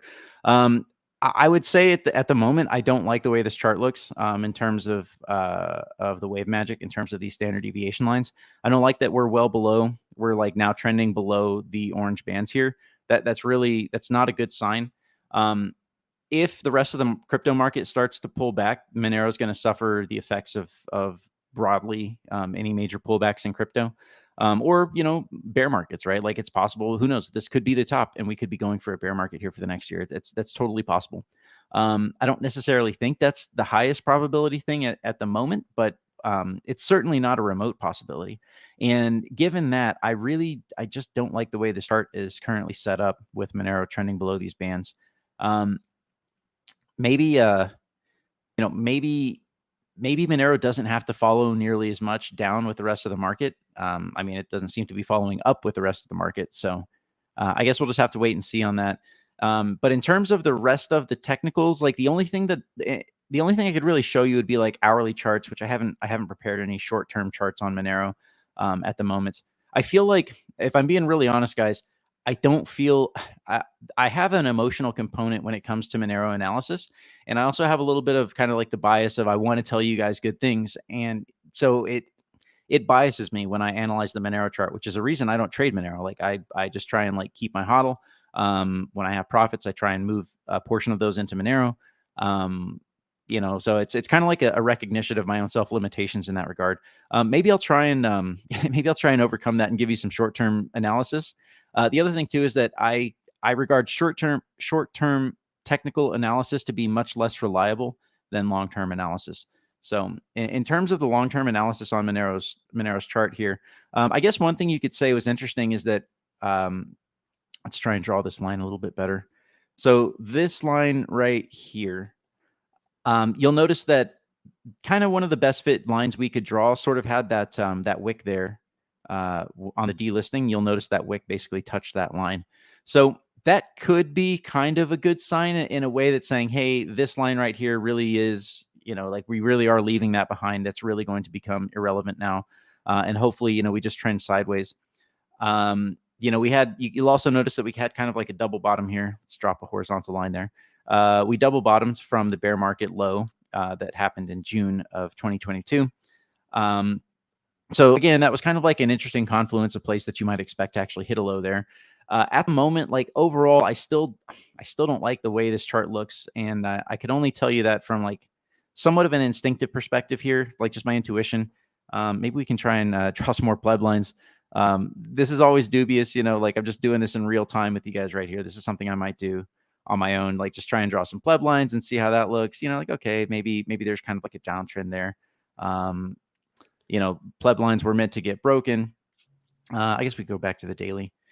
Yeah, perhaps at the moment we might try and draw some kind of pattern that would look like this, where we've got this sort of sideways triangle. Maybe we draw that line a bit like that. Again, it's always slightly dubious. You know, maybe if we can break this to the upside, maybe that would spell some upside. One thing that you'll notice that did happen in 2021 is that Monero had a big pump with the rest of the market just before that massive crash in May of 2021. So perhaps there's like some steam pressure building up on Monero here. Perhaps we could see some big pump to the upside, maybe back to the $200 range before, you know, we get some big major pullback in the crypto market.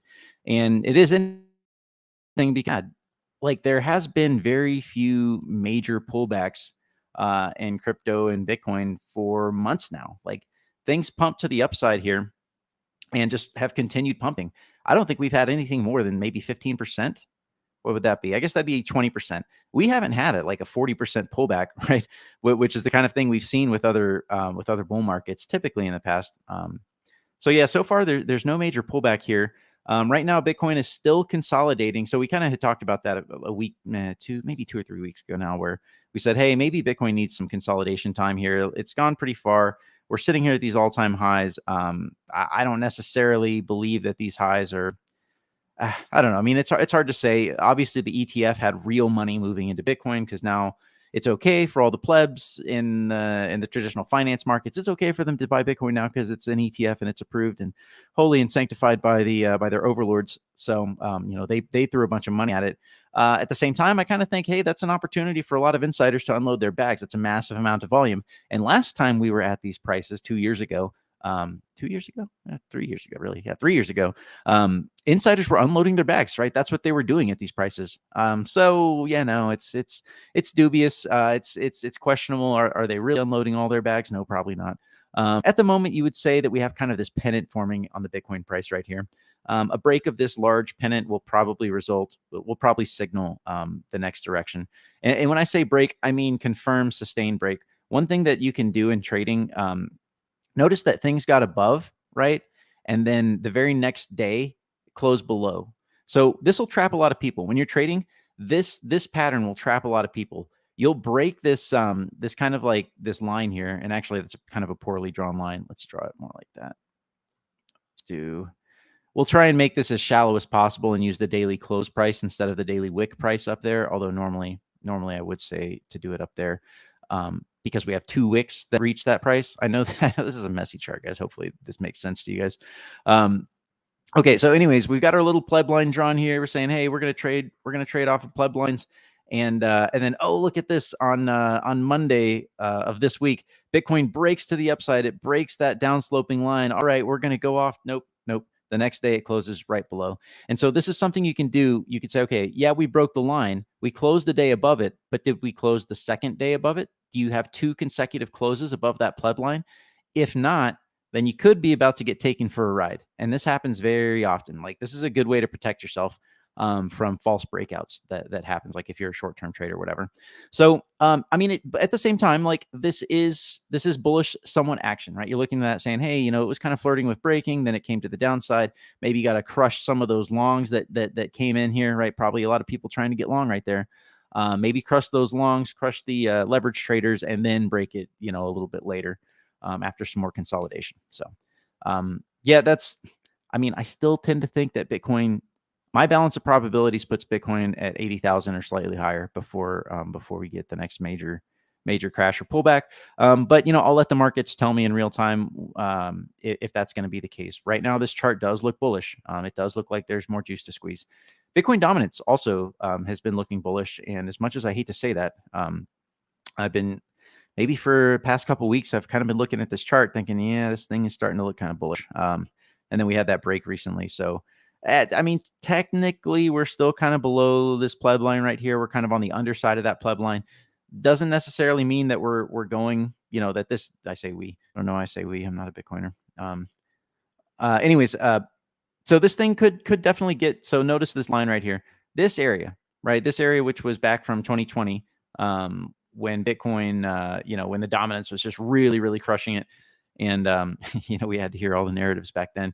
Bitcoin still hasn't even touched that time, that lower area. It hasn't gotten anywhere near to the level that it was back in 2020 and 2019. I think most of this was spurred on by Plus Token Ponzi, scooped up a shitload of Bitcoin. And it's funny because the top of the market in 2019, that reaction rally in mid 2019, the exact top of the Bitcoin market there was literally the day that those guys got arrested. Anyways, so yeah, I'm not convinced. Again, like I keep saying for a long time, I'm not convinced of where the Bitcoin dominance chart goes. I think long term, this chart should trend towards the downside. I just don't see how Bitcoin is, especially with all the problems they're having now. It's kind of funny though, because the problems they're having now might actually support their price, right? They've got the degeneracy, they got the NFTs and the BRC20 tokens. They can get a lot of that market cap wrapped up into their chain now, and that might actually be in a big way saving their price, like, which is funny. There's another thought I had here that I this week that it's, if you look at the narratives from the maximalists, it's funny because their narrative was something like dollar milkshake, like Bitcoin is going to force all of the governments to participate. It's going to be so good at competing. Everyone's going to be using it. The governments, they'll have to hash wars and they'll have to, like, even if they don't want to, governments will have to incorporate Bitcoin into their reserves and their finances because Bitcoin is so good that it'll force their hand. That's not how and why Bitcoin actually got incorporated into the U.S. traditional finance system. There was no court cases that said, hey, except for the ETF, right? But Bitcoin is not incorporated as reserves. Bitcoin, they didn't like really try and massively suppress Bitcoin. They said, hey, it's a good asset. They like some of these guys, some of the top guys, I think it was Charlie Munger. It was like, we're gonna get control of Bitcoin. Maybe it was Warren Buffett. Like, hey, we're gonna get control of Bitcoin. And it kind of looks like they did, right? And Bitcoin isn't actually used for hardly anything. There was no like forcible hand that forced the United States government to incorporate it. They just kind of chose to do it because it seemed useful. So anyways, that's just kind of like a rant. Like, yes, Bitcoin is being incorporated into traditional finance, but not because it forced their hand, because hyper Bitcoinization is in progress. Like, there's almost no like hyper Bitcoinization in progress. So anyways, we got the dominance here. It is still looking good. It is still on an uptrend. So just know that could continue for a while. Maybe we could take a look at some shitcoins too. Why not? Hey, this is the current status of some very popular shitcoins. Maybe I'm just a boomer when it comes to shitcoins, and like there's a whole new set that that I should be looking at. I don't know. But yeah, you can see everything fell off this week in terms of their Z-scores. Again, these are Z-scores, so it compares their own volatility, right? This is a representation of how they're performing relative to itself, relative to its typical volatility. So that's why they're all like kind of centered around the zero line. That's what a Z-score is supposed to do. Very useful statistical thing for anyone out there that pays attention to stats, has a little bit of stats background. Z-scores can really normalize charts that have totally disparate performance, disparate values. Like Z-scores are really good at normalizing things so that you can compare them side by side in a certain way. But yeah, everything's gone down. I guess I'm not really seeing anything of note on this chart. I guess Monero, we had a little like spike, like right. I don't know if you guys can see that right here in the last, like, what is today? 13th? Oh, I guess today. Yeah, as of today, Monero has had a slight recovery here that doesn't look like the other coins have had. They all kind of leveled out a little bit. Maybe yeah, that was slightly. Interesting to me because I was watching this yesterday because there was like I guess correction that happened, and everything just kind of seemed to tank like 10%, and I mean, including Monero. But then Monero quickly came back, and it hasn't been down as much as the others were, excluding Bitcoin. But all the other altcoins are down 10 to 13%, but Monero is only down less than 6%. So right now, as it stands, so yeah. I mean, that's kind of funny because that's a little microcosm of the bear market action that we've talked about. That during a bear market, Monero should, in a long-term bear market, Monero seems to perform better than other coins, probably because of its actual usage as money. It's actual that, but then at the same time, I mean, there's no correction for Monero to be made. It's already been like kicked to the curb before all this pumping happened, and it never quite take off like everything else. Yeah, that's a good point. I mean, I hope, fingers crossed, I really, really want to hope that because of all the negative action we've had, because of like just the big washout, and I mean, it should be that most of the only people that are left here are the people that are actually using this thing, that actually want Monero. My hope is that that really limits our downside in any kind of like negative price environment. I would love to be able to tell you guys that would definitely be the case. But I can't tell you that because I just know that the people that want to suppress Monero are powerful and they have a lot of little tricks up their sleeve. So, all right. I guess that we just got to accept that, right? We just got to accept that and keep using it, keep improving. I am like super impressed that that's crazy how fast Luke is getting full membership proofs rolling on this thing. Like, I mean, just single-handedly. That's incredibly bullish, if anything. I mean, our transaction count is going through the roof. We're making amazing. Artificially. Yeah, but it's still happening though, right? We don't. Whatever it may be, but the usage of the Monero system is going up, right? Artificial or not, but it's for me that's another bullish indicator. The technological improvements that are happening, and then just adoption overall, people actually using Monero. I mean, all those things are trending up, and just it's inevitable that network effect will kick in, and the value of the coin will start to match the value of the network. They can't suppress that, right? Because at some point, the value of the network of the coin will reflect the value of the network, and the value of the network just keeps going up. I mean, it's a matter of people actually using it. Whether or not people are truly using it for transactions, which we are. Like, people really are using it. In a lot of ways, I tend to think that sort of that core of philosophically consistent people that were in Bitcoin 2014, 15, 16, before that massive 2017 bull run, the people that were in Bitcoin for the reasons of digital freedom money, I feel like those are the people that are here in Monero. And most of the people that came after, those guys are probably mostly just concerned about number go up. That's not to say we haven't added more people that are concerned about freedom as well.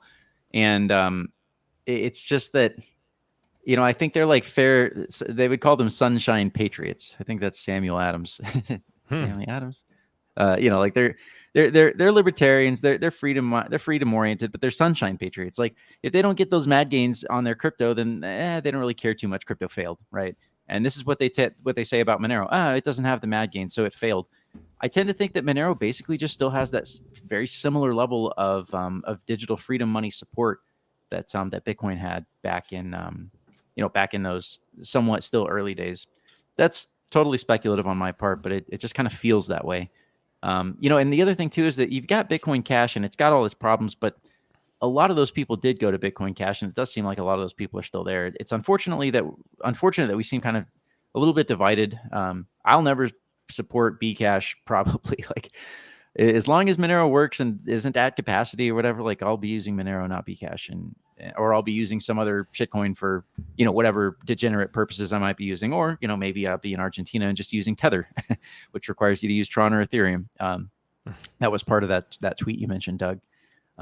What's the guy's name? George Gammon. Yeah. So he was talking about, was it him or no? I think it was one of our guys, Gombat, was talking about. He was posting charts that USDT is used significantly in Argentina for like big purchases. Vehicles. Yes. Right. Yeah. George Gammon was saying crypto's not being used at all.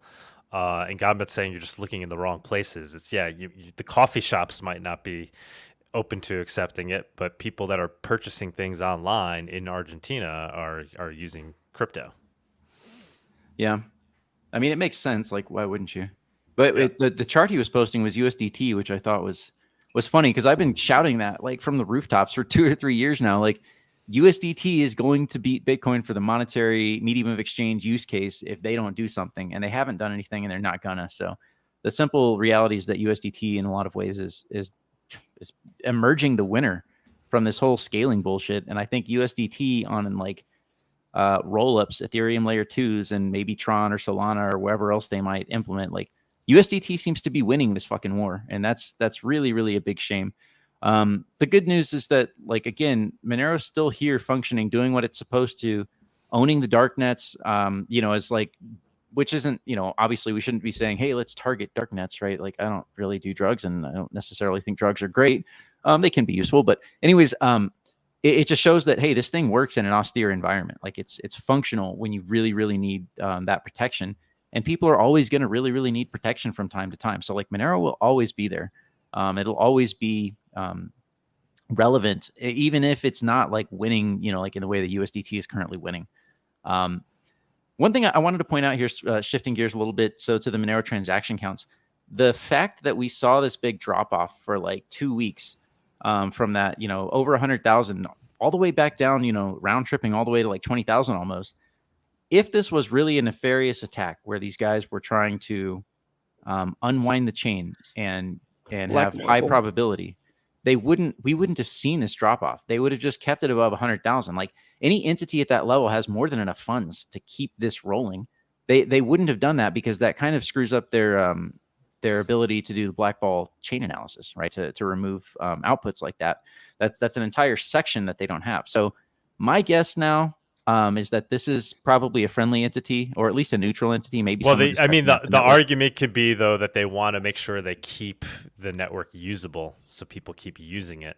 Like, so they want to spam it to the max to where they're not interfering with actual real usage. Because otherwise, then what are they doing at that point? They're just the only ones using the network. And so there's really no one to even gain data on. Yeah, So that's one of the ideas I had, because that's why that's the 10K cap, because if they do so much that's not usable, well, then they have, exactly. But if Bawdy, you think it is a neutral entity, well, then, there has been some, on the side, there has been some good things that, came out of this, kind of, in a way, where wallet fee bug was fixed, and now full chain membership proofs are being like fast forwarded, basically, which I don't know if that was purposeful or not, but that's happening. There's a lot of things that could be accomplished with Luke Parker. Luke Parker just has a little little server running on the side, spamming the Monero network. He's like, I'll add a little more. All right. Now they're moving. Got everybody moving. Full membership proof. Yeah. I mean, I think the cost at spamming the network was something like a total of $10,000 there. Maybe it was like 20. It was something like $400 or $500 a day to spam the network. Nothing. It's like for a chain analysis entity, it would be nothing. I just have to think, like, we were nowhere near our maximum capacity on Monero's network. The network, like, everything was still usable minus some problems with the wallet. Well, there was a couple issues. It was the problem with the wallet fee bug, and then it was also the node software does need some work on it. But like the protocol as it is designed was definitely not reached its capacity, because dynamic blocks it didn't even end up going up super high. I think the maximum block size was like 360 kilobytes. Could have gotten way higher than that. But the node software definitely needs some fixes and some efficiency improvements. Yeah, I mean, I definitely wouldn't argue with that. Just in a broader sense, I feel like there wasn't really it wasn't a huge deal. Like, in terms of being able to still use the network, there were some problems, there were some hiccups. By the time that these transactions dropped off, the main problems had already been addressed. So, I mean, people not getting their transactions for 40 minutes, that was just because of the fee bug, and that's a non-issue now. So anytime anyone would use Monero, like now, even though it's 10K transactions, and I think right now it's like 4K, they're not even gonna notice, not gonna feel it. Now, syncing will be slower, and not because of the nodes. Some of the node issue has been dealt with, not necessarily the efficiency of Monero D, but I think people have across the board bolstered up their nodes, made them more beefy. Another thing, which I had mentioned before, is that it will just take your phone longer to sync, because there's way more transactions in each block. So instead of it being 50 to 100, now it's like, or less than 100, now it's like 100, couple hundred transactions in a block. It will take your phone longer to process that. So it's not just nodes syncing slower. Your phone has to do more work. So there you go. Yeah, that's true. I just want to say, I just wanted to throw out there, we were talking about this concept of the spam attack kind of spurring innovation and how well the network handled it. And We are personally affected by it with the Nodo. So we actually, out of this came the decision to raise the RAM in the Nodo. So we doubled the RAM to 32 gigabytes. So kind of future proofing the Nodo more towards being able to handle the network as it's used more. So yeah, just Is it extra cost something or to is bring it up. like standard? Yeah, no, we're raising the price of the Nodo as well. But a decision was made to, at this point to bump up the RAM, double it. In talking with Arctic Mine and things, it would just be the smart thing to do. So we could kind of say that the Nodo will be usable on the network for, let's say 8 years, right? Is what we were going for. I mean, the main issue with RAM isn't so much P2P as it is RPC traffic, and the ability to quickly sync tons of devices. So the main advantage of having more RAM is that LMDB, which is the database that's used to have a lot of the information in memory, is going to be able to store more of the blockchain in RAM. So if you've got a lot of people syncing, then that's an advantage, where Monero D doesn't have to use disk as much, which is much slower than RAM. So yeah, so we raised the price. So anybody who didn't purchase the Nodo yet, we did raise the price and we increased the RAM. So the Nodos are now $650. So, I mean, they were too low price to begin with in terms of making things sustainable, but we wanted to keep the price low in the beginning to get some early adopters, which we did. We greatly appreciate all those people that did that. And yeah, a decision was made to raise the RAM, and with that we raised the price. Just 6 Monero? No big deal. I could part with 6 Monero for a Nodo. Yeah, that's another thing to note too, right? Is there really would have been no hiccups if everybody was running their own node, right?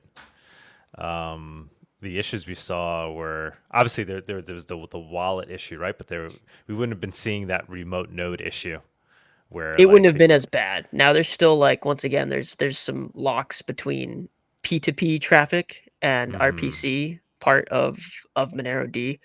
Okay. So that'll get worked out eventually. But yeah, if you did run your own node, you would have like theoretically, if everybody was running their own node in that instance, I think it would have been very, very smooth. The right? difference is way less noticeable if you just have yeah. one node that's got maybe a few RPC connections. But I did notice yesterday my little node computer sitting next to my desk. I kept hearing the fan spin up. I was like, huh, what's going on? Look at the transactions. I'm like, oh, that's what's going on. So yeah, that's funny. So when the transactions are bumping just by the fan speed. It does use a lot more CPU because of all the transactions that it's got to process, and then the ones that are currently pending that are coming through. So it's just the P2P traffic at that point. We got to that's a good idea for something to display on the Nodo as well, in a nice way. TX.town always open. Yeah, no, TX.town will have that. on there, but awesome. the usage of the Nodo itself, right, showing how much demand it's currently under, would be cool. You could put like a little light, like a LED, like maybe say like 5 or 6 of them. yeah, just like you get one more LED for every 100,000 transactions or something. That's sick. You guys remember Mordinals, obviously?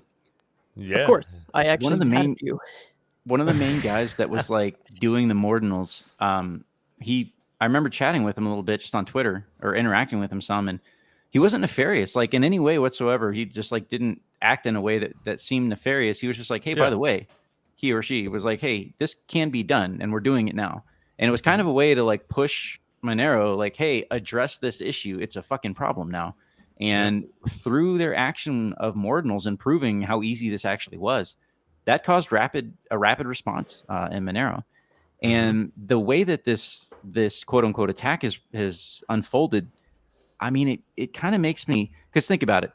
They reduced the Rucknium's research showed that maybe we reduced about 5.5 ring sizes of 5.5 effectively, like assuming that this was a Chainanalysis attack. But we still had 5.5 decoys effectively. even during, the heights of the attack. And then this thing drops off. It's like, okay, well, so it dropped back to baseline for a period of a couple weeks, and then, now it's coming back up. And in the process of doing that, exposed some things in Monero that really needed to be fixed if it's going to scale. If this was really chain analysis, they would have just kept the transactions high, and they probably would have pushed them even higher. Yeah, that's a good point. That's a good point. So it just seems to me, it just smells like someone kind of either a neutral or a good entity out there saying, hey, fix the problems. Here's a stress test. Here's a proof of concept, not concept, but like, here's how the dynamic blocks function. Here's, all the other stuff that we're discovering. So, if it was Chainanalysis, they would be smart enough to ramp it up slowly, make it look more natural, not so sudden, to where it's obvious something's going on. Because they could have ramped it up naturally. We just would have been like, oh wow, more people are using Monero. It's getting really that thousands of these transactions are just. But then another big indicator is that they're using the minimum fee. So also, if it was like a smarter adversary, they would take the extra money to make them look more natural. I like it natural, yeah. Yeah, they do. They would probably take a distribution of the different fees and the different outputs and try and mimic, what the chain actually has been showing. Yeah, the adversaries out there, the chain analysis adversaries are definitely fairly advanced. It used to be the case back in the day, like with crypto volumes, they would just blatantly inflate their volumes, and you could run the statistical analysis like on the last digit, stuff like that. Like the stuff they'll do with taxes, like they'll check your returns and check your first and last digit or something like that, and make sure that your distribution is correct, like what it should be. And that's one of the ways that they'll find people that are cheating. And they used to do that with volumes, and people used to detect, hey, you're lying about your volumes, and we know because you don't have a proper statistical distribution on like these different things. And now I'm sure they've gotten more sophisticated about that. So just kind of like in a long-winded way, backing that what you're saying there, Tux, like these guys, if they really, really wanted to pwn Monero's privacy by revealing the decoys, you would expect them to ramp it slowly and then mimic the transaction scenario, because they've got more than enough funds to do that if they wanted to. So I also tend to think these are problems that go away with adoption. Like if we have 100,000, 500,000 transactions a day organically, suddenly it's a lot harder to overcome, it's a lot harder to overcome that, to spam the network without incurring significant fees and without, it's harder to remove the decoys because you have to do so many more transactions. So anyways, I feel like those are kind of problems that largely alleviate with adoption. And then of course, full chain membership proofs. That's going to be like a huge deterrence against the ability to do these black marble attacks. Yeah, I am still slightly. Is it a 5x increase on the transaction size? I think it's about a 5x. No, increase. It's not a 5x. Well, actually, you might be right. Actually, you might be right. Sure it 5x. Is. Maybe there's efficiencies to be found, but it is pretty significant, which actually I'm pretty sure puts us somewhere in the neighborhood of Zcash transaction sizes at this point. So I remember correctly, right now, about 1 kilobyte, couple kilobytes for larger ones, and then full chain membership proofs might bring that up to 8 to 10. I remember what Luke was saying. So yeah, those are the numbers I read. I think it's 2.1 was the average transaction size a couple years ago. 2.1 kilobytes. Maybe we should take a look at gold here, guys. Gold has been performing. Probably there's people in the audience that hold gold. Gold's been going like crazy. Yeah, it's actually, crazy for gold. We could take a look. My God, 20% to the upside, which is more than Monero gets these days. So it's kind of sad. Yeah. But okay, we got the monthly chart here on gold. Things are moving towards the upside at this point.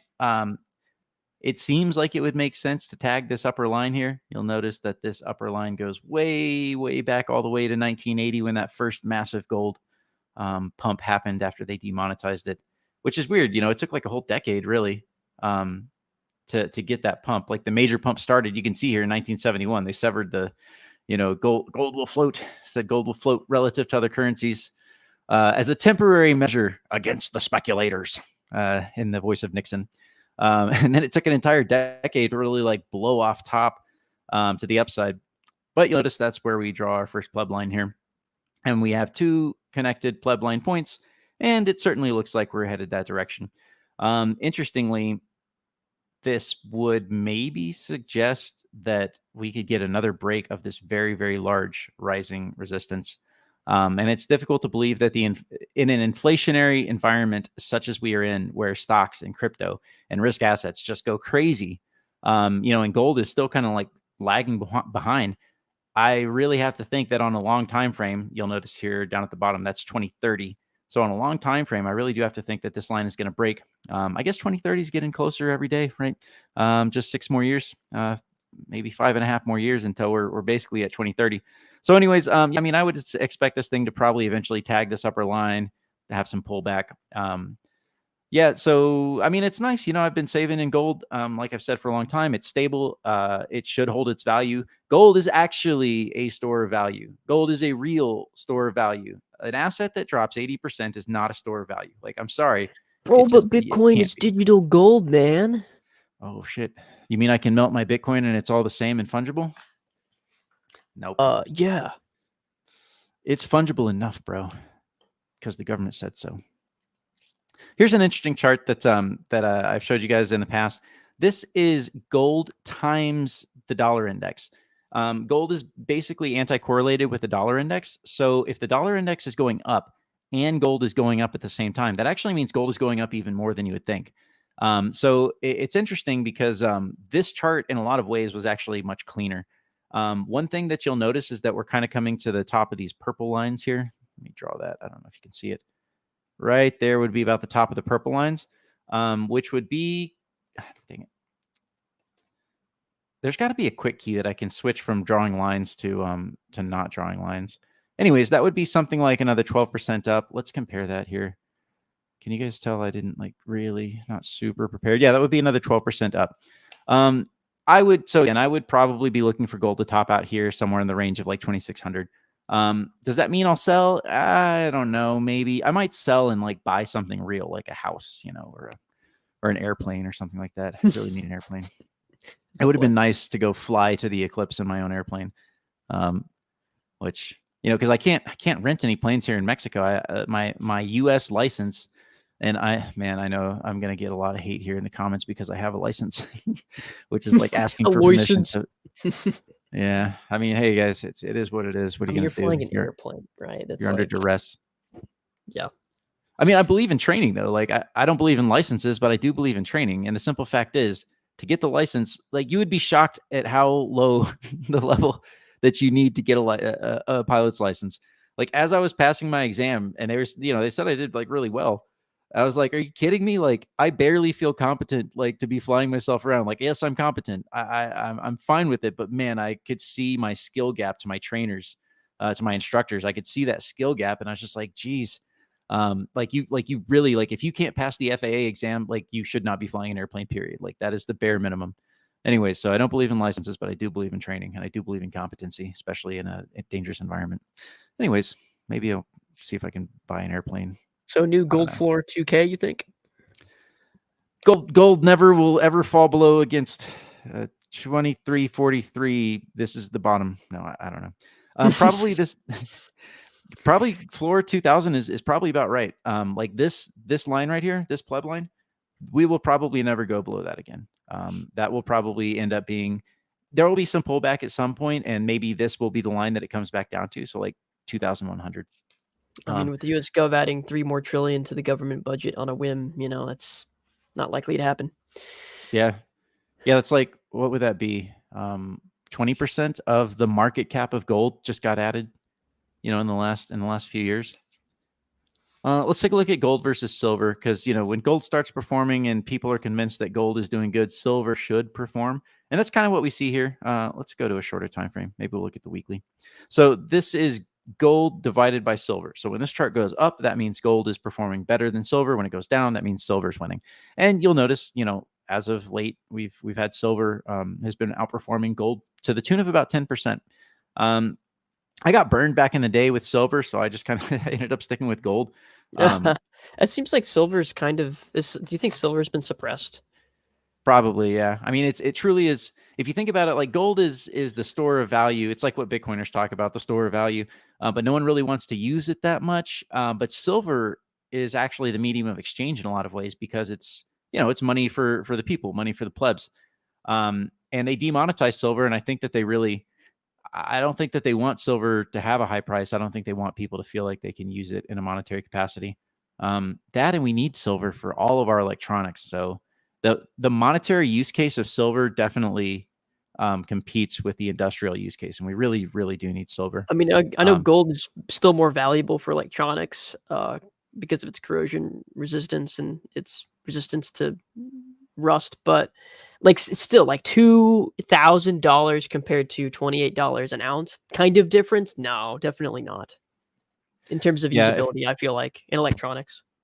Yeah, we could look at let's go to very long time frames here, maybe 3-month chart. I'll turn off the wave magic. So here, this is like the lifetime gold versus silver chart. You'll notice, so back in 1939, we were about these same levels, 100 to 1. We're still pretty high up there, 84 to 1, right? So every ounce of gold is worth 84 ounces of silver as of today. And you'll notice that with the 2020 spike, the 2020 events, we saw gold massively spike up. Honestly, that's kind of one thing I'm waiting for. It's another thing that if you get this tail risk event, and again, a tail risk event meaning that a very low likelihood event that has severe effects. So in terms of markets, when we say tail risk, what we mean is that the risk of the S&P crashing 50%, right? The risk of another 2008, another March 2020 event where everything just smashes to the downside, right? Very low chance of it happening, but very high consequence of it happening. That's a tail risk event. During tail risk events, gold massively outperforms silver, typically, like you'll notice here. That was an overperformance of 50%. But in the middle of that tail risk event, at the depths of it, that's when you switch from gold into silver. But why would you do that? Well, you should just switch from gold and silver into stocks. But why would you do that? You should just switch from stocks into crypto, right? As long as it's game on, you might as well just go high beta, all the way, just smash the high risk buy button. But anyways, yeah, historically speaking, really gold to silver ratio should be closer to around 40 to 1. So gold is probably overvalued relative to silver by about 2x from a historical standpoint, right? So that's just one way of looking at it. We'll take a look at gold versus the NASDAQ. That's an interesting chart that we haven't really looked at. These are the monthly candles, so you'll notice very long time frames. Basically, from that top in 1980, when gold was just super, super valuable, you'll notice that it just, with the tech stocks and everything coming into view during the 80s and during the 90s, you just massive underperformance of gold relative to stocks. You had the decade of the aughts, right, from 2000 basically to 2011. Gold had a massive performance to the upside. And then again, since then, right, since the zero interest rate environment and the quantitative easing environment that the Fed has had, we just had massive, just a down for gold. It seems kind of like we're bottoming out here. Gold does seem to be bottoming out relative to the S&P. Is this the time? Is this when gold finally breaks to the upside? Can we get ourselves 100% gain relative to the S&P? Man, I'd hope so. I'd like to see that. It seems like it's due. It seems like it's overdue. But there's no guarantees there. That might not necessarily happen. Again, the forces, and if you wanted to say the principalities, for those that speak like that, the forces and principalities we're fighting against, they are quite nefarious, and they are quite wily, quite tricky. They got all kinds of tricks up their sleeve. Okay, so these are the Z-scores on relative metals. So you'll notice that's gold, silver, copper, nickel, platinum, and aluminum, and the different colors here. I don't know. I just thought it was interesting. Figured I'd show you guys this chart. I've had this for a while. One trading thing I've had for a long time that I've never implemented because it would require me to be on the more traditional markets, with the custodians and the KYC and all that shit. You'll notice that a lot of these metals, they go in turns, in different turns. You'll see a bunch of the metals pump. And so nickel here recently, nickel in red, had kind of come down. It was down, even as the rest of the metals were pumping. There would have been an opportunity here to get into nickel for a pretty high likelihood upside trade, just by looking at what the rest of the metal Z-scores were doing. I don't know. That's some ideas if anyone out there trades metals in a broader sense, platinum and copper and all this different stuff. hit me up if you want the Z-score script. I'll send it your way. Okay, let's take a quick look at macro stuff, and then we'll call it a day. I think it's been a little bit long here in the tooth. We got the reverse repos. We had a little spike there temporarily coming back down. Again, as long as these have juice, mana to give, the markets should still make higher highs, I would think. Right now, as of Friday, we had overall more money come out of the reverse repos. So just because things have fallen out of their trend doesn't mean that they're not going to set another all-time high. Like the stock market could easily still set another all-time high, even if we're in like a months-long topping kind of pattern here, which I'm not necessarily saying, but I mean, I am suspicious, right, of how fast things have gone up. But then again, with all the inflation, right, hard to say. Oh, Dixie was another one. Dixie actually is starting to become slightly relevant again. It's gone kind of an upswing here. You'll notice that we touched those upper standard deviations, the near term, the local upper standard deviations, pulled back, touched them again. And now Dixie, to me, it looks like it probably wants to make it up here, right? It wants to make it to these even more long-term upper standard deviations. So for as long as that's happening, we could probably expect a little bit of friction in the risk assets, right? Crypto and stocks. We could probably expect some friction here until this thing finds some top, maybe pulls back for a little bit. And then maybe we'd start looking, maybe Bitcoin hits 80K. Again, right, that's like, it's all speculative. I'm just saying, hey, this is the way things might unfold. If they unfold in certain ways, you start saying, okay, we have charts, congruencies lining up. I would hope that in a big macro reversal of crypto and stocks, that just like we saw at the beginning or the end of 2022 and the beginning of 2023, where we said, hey, all of these different macro signals are starting to line up. Everything is changing. You can see the shifts happening, right? You can see that there's a reversal coming, a big reversal for upside. I would hope that we would see something similar and we'd be able to corroborate all these charts together in a way that that really makes sense, right? In a way that's coherent. If we start seeing some kind of topping action in the market, I still say that we're not there. I still say that there's probably room to go.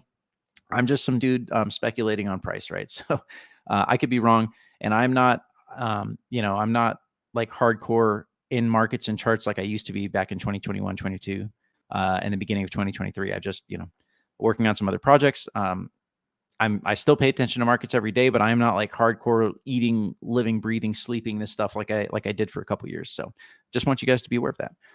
Okay, bonds. Nothing's happening with bonds. They're kind of moving up. If you like to buy bonds, maybe you could buy some bonds here because they're like almost at 5% now.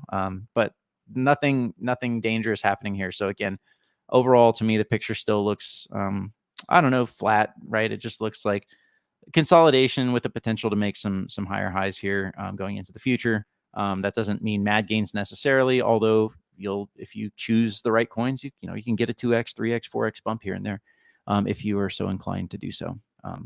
So with that, I think that's about all I got. That's all I got to say about that. Oh, wait, no. One more thing. Sorry, one more thing. Oh, he's got one more. Encore. One more speculation. Gox has been repaying the cash to people. They haven't been repaying the crypto, the Bitcoin and Bitcoin Cash, but for like the past, I think about month, people, I think, so Gox has two things they owe people. One is fiat and one is crypto. They have been repaying the fiat. I think they're like maybe halfway there. It's hard to say because all we get are like these little polls on Reddit, like the Mt. Gox rehabilitation or Mt. Gox insolvency subreddit. Like they'll put little polls up, have you gotten repaid? And it seems like it's about half and half right now. So just know that Gox is actually repaying people, and apparently the crypto portion is coming. How long, I don't know, but yeah, that's just a small little piece of information there. And now for real though, I don't have anything else after that. I promise. Till next week. All righty, man. Comprehensive as always. Thank you, Bawdy. That was fantastic. Sure thing. Riddled with many insights beyond price. Let's keep it moving. What do we got? Oh, we have a dev report, right? We do have a dev report next. I will go ahead and bring that up. Thanks as always, Bawdy. Yeah, thanks, guys. Let's do that. Yeah, please stick around if you can, Bawdy. We might be talking about that Gammon thing in a little bit. George Gammon thing with viewers on stage. But first, we have a dev report. I don't know how long it is. Do we know? It's about 15 minutes. It's just a video. I'll pull it up. Let's do it. All right.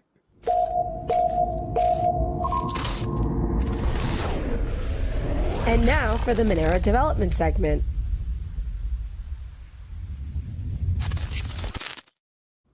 Oh no, that's not a good sign. What The happened? video What? is encoded in H.265. Apparently, my browser doesn't support it, so it's not letting me. No. Well, I can convert it real fast. Not a problem for me. It'll just take a couple minutes. We could also just post it as a dev report separately. Up to you, sir. How much work is it on your end? Well, let's Is it see. a I'm simple thing? about to start rendering right now. Dev. Render to file. It will be done in 1 minute and 30 seconds. All right, let's make it official. We got to include it in the episode. Normally, I would have tested the video out before the stream, but I was late to that. So These Monerotopias, man, we cover a lot. We really do. yeah, we don't even have a guest this time. Yeah. Oh, how about while it's rendering, I'll run the guest segment for the sponsor. Okay, let's do that. We can make today's guest an XMR Bazaar sneak peek. So There I'll do you that go. real quick. Go ahead. The Monerotopia guest segment is sponsored by Cake Wallet. Store, send, receive, and exchange your Monero and Bitcoin safely on iOS and Android too. Cake Wallet is open source, and you always control your own keys. Alrighty. Today's special guest is XMR Bazaar. Very smooth. Tux, have you checked it out recently? I have not logged into this yet. Dude, it is. Anarchio has done amazing things. He's brought it to life. We're not there 100% yet, but guys, sneak peek. This is what XMR Bazaar is going to look like. It's going to have a spend section and an earn section. So this is where you go to see all the different listings where you can spend Monero, whether it's buying a digital good. I was checking that out. He's Cat ping pong very- video. Oh, that's a good one. very cool how he implemented this. So like very super simple for people to do digital downloads. By now, Direct payment to seller's wallet. Cool. Very Yeah. nice. Yeah, no And, escrow for that one because it view just your gives it order. straight to you. right? So you'd effectively be able to send your Monero payment here, and then you put proof that you sent it with the transaction ID, mark as paid, and you'll be able to download your digital good instantly. That's Very, awesome. Very That's the cool. perfect way to do that. Yeah. And then there's other type of spends, is obviously. So there's what kind of the right. So we have things for sale, right? So that's things like digital goods, or maybe somebody's selling something physical they want to send you.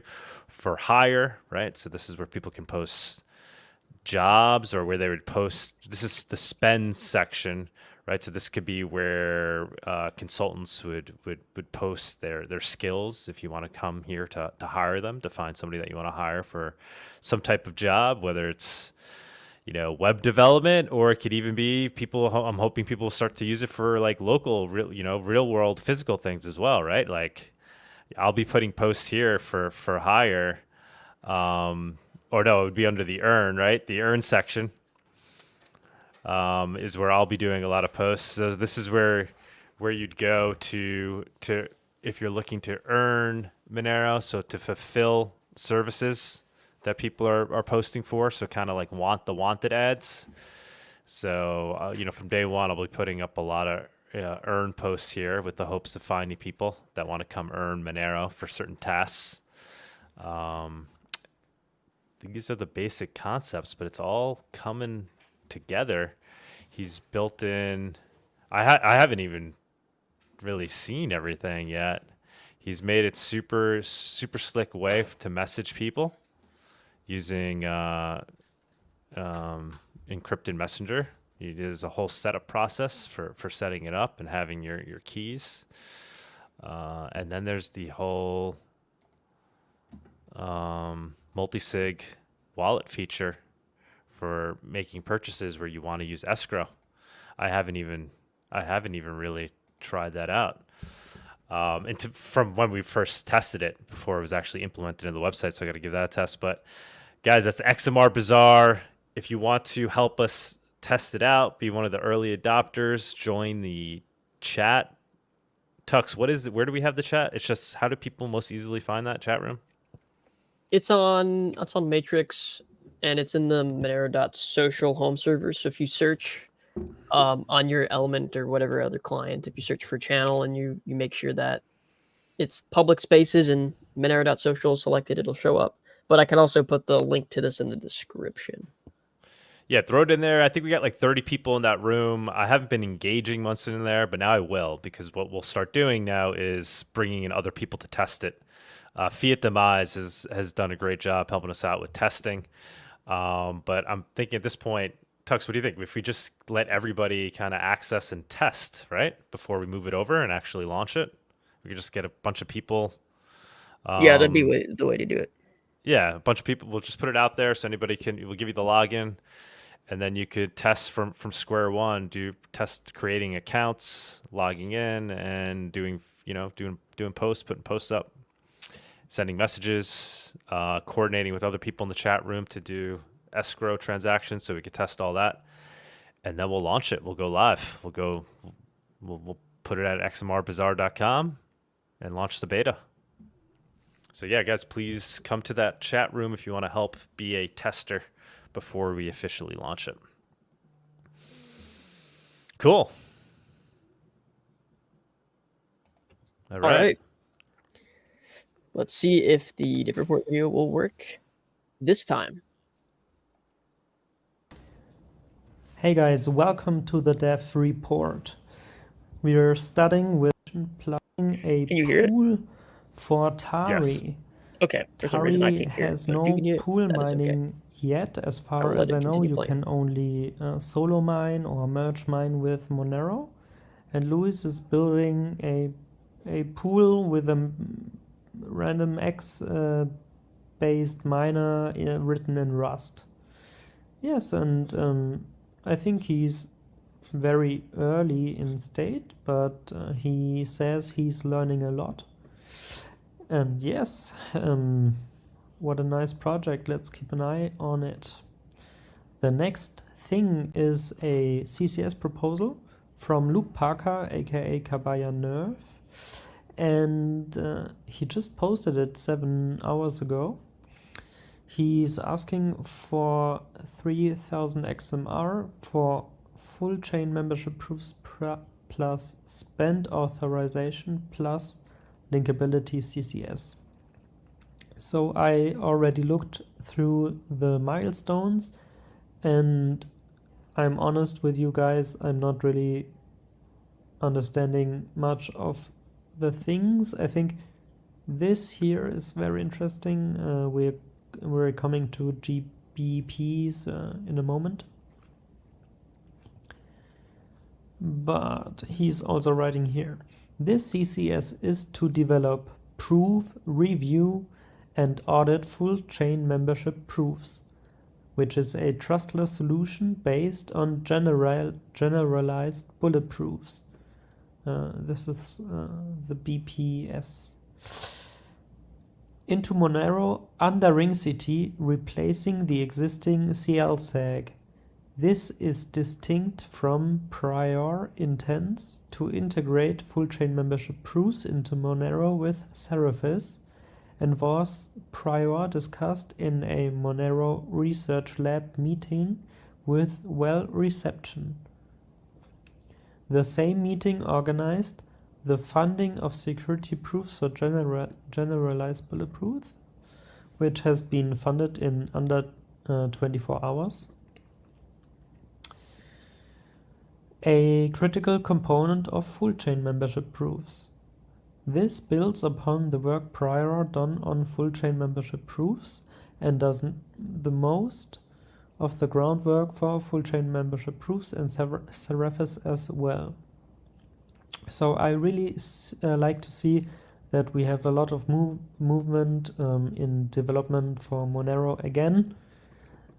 We are going to a phase where full chain membership proofs and Seraphis are going to start the implementation soon, I guess. I mean, I can't say anything about the timeline, but yeah, it's going from talking about it to working on it. Okay, so we even have another new awesome Monero guided list. I think it's the third one. And yeah, this one. Oh guys, I think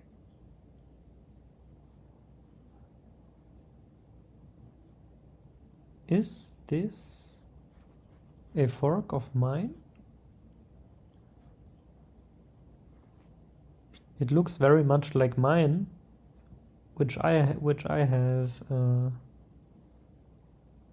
released a few weeks ago. Maybe it's a fork and not marked as a fork. That's funny. Okay, so the next thing I saw here on X is Shadowstrike, a Monero to Bitcoin Lightning payment service. Load up your Tor browser and try it out. Go as low as you want. Top limit of 0.25 XMR for zero-conf transactions.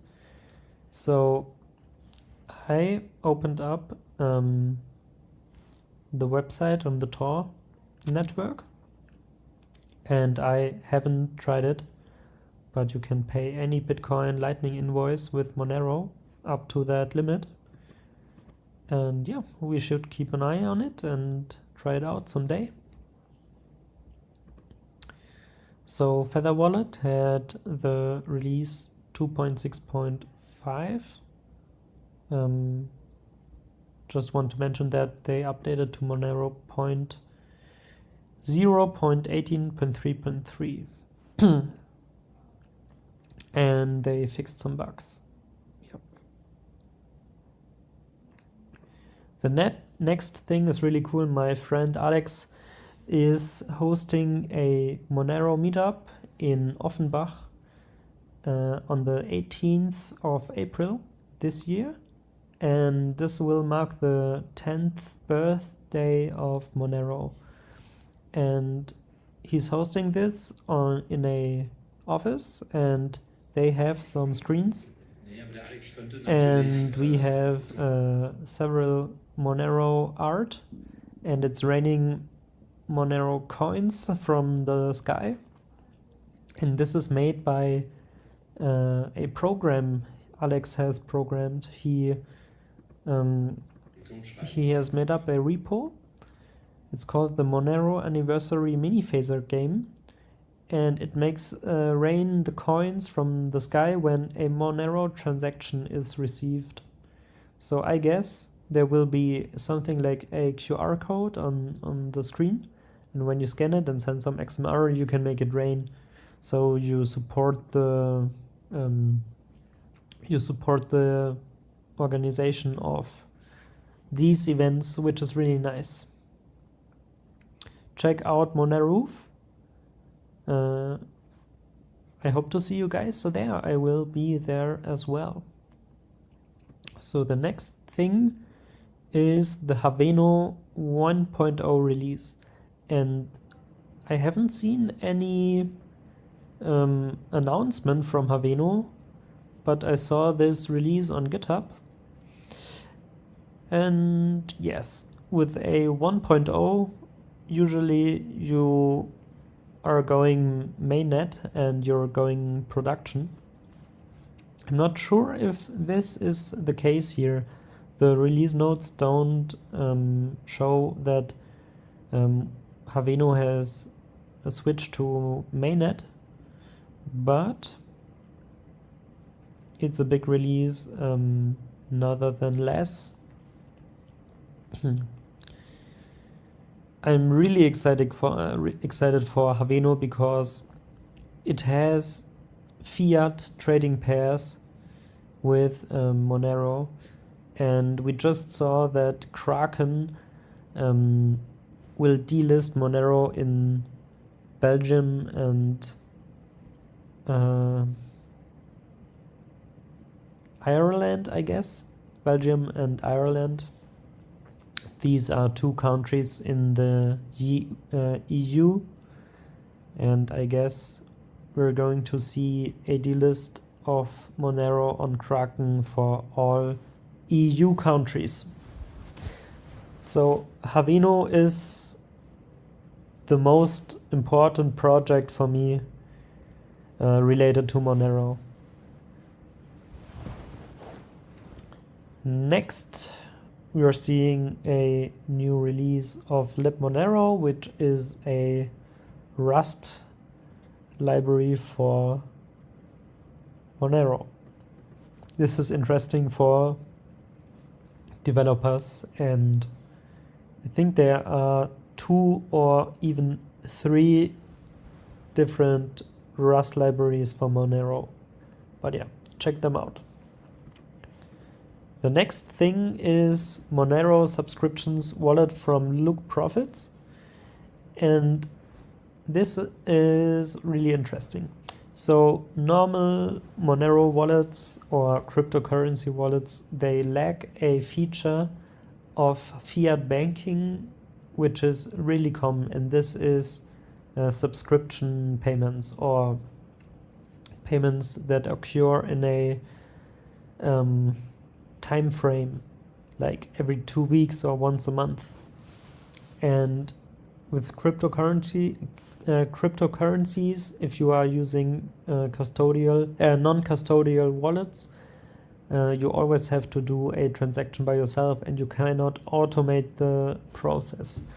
So this is multiple things. First, he has made a payment request standard, a own protocol, which encodes multiple information into a string. Not sure where it is here. Like, it looks like this. It starts with Monero request column, and then multiple other parameters that are encoded in here, and his software can decode this.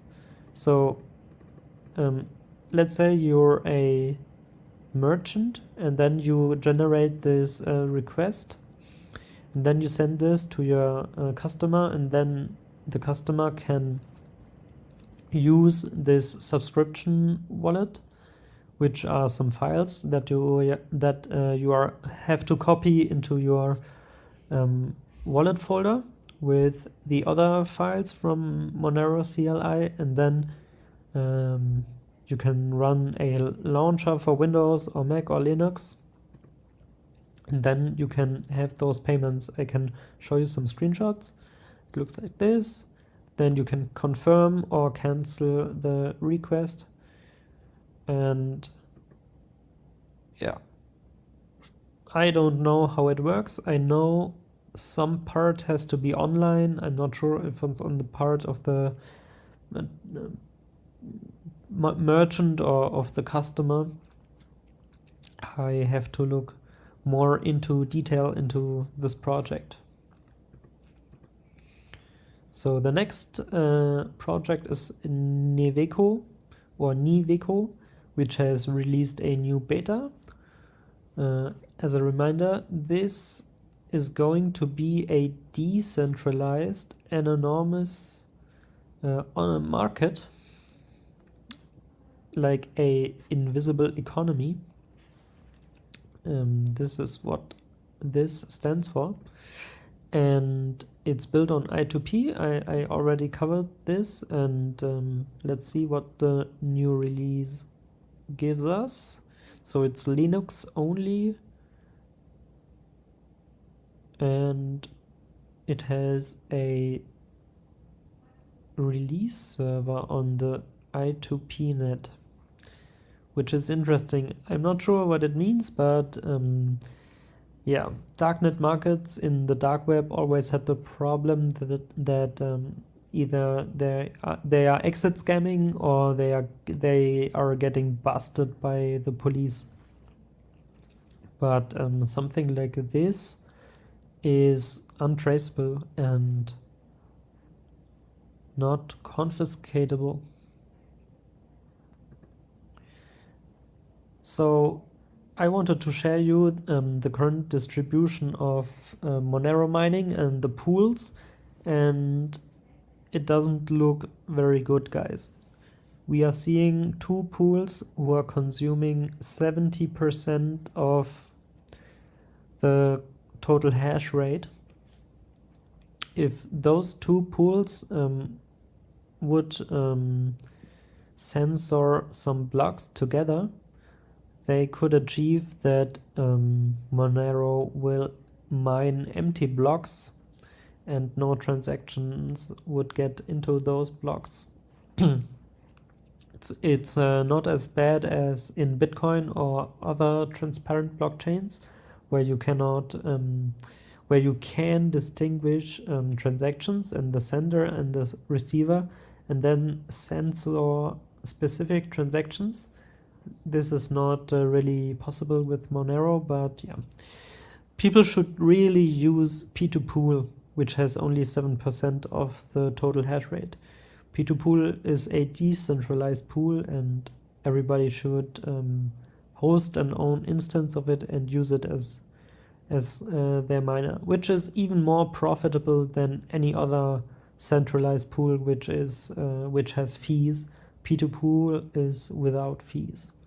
And if you want to use P2Pool in a very easy way, you could always use GooPax, but I found something new, which is a fork of GooPax which is named GooPax with 2x.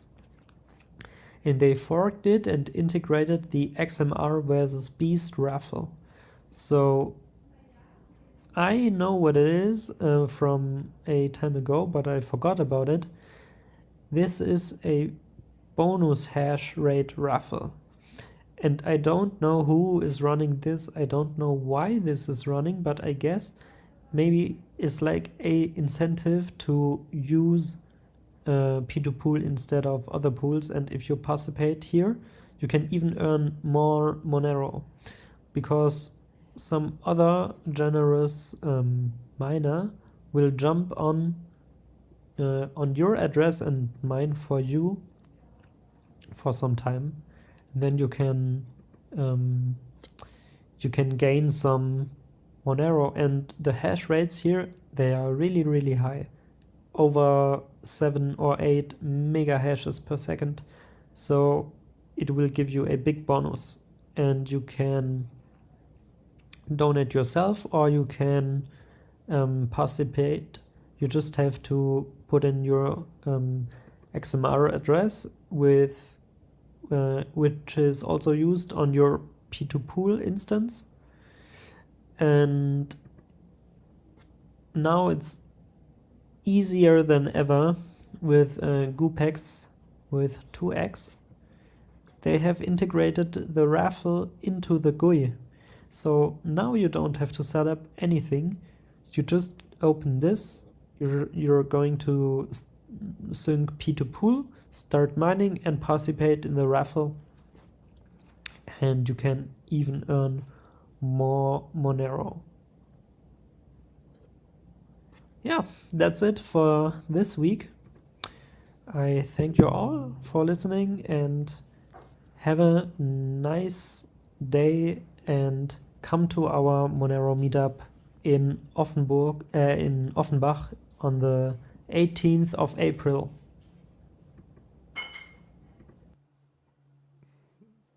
Is that noise? What is that noise, Tux? I have no idea. That's not something I can control. What the hell is that? I couldn't even hear it because the video. I couldn't hear the audio from the uploaded video. Well, what did it sound like? No, the video was fine up until the end, and I'm hearing a Are you hearing a noise right now or no? No. Hello? No. Oh, really? Yeah. So is what that kind just of noise me are you right now? hearing? Oh, I do hear a noise from your side. Is something moving? No, it's like my sound is just getting like a fluttery noise. Maybe it's in your headset, or maybe it's from the mixer. Yeah. All right. I It's don't just me though. How are people hearing it at home? No? Florida just said someone has mute off. I mean, there's no one else on stage. Yeah. I don't know what's going on here. Okay.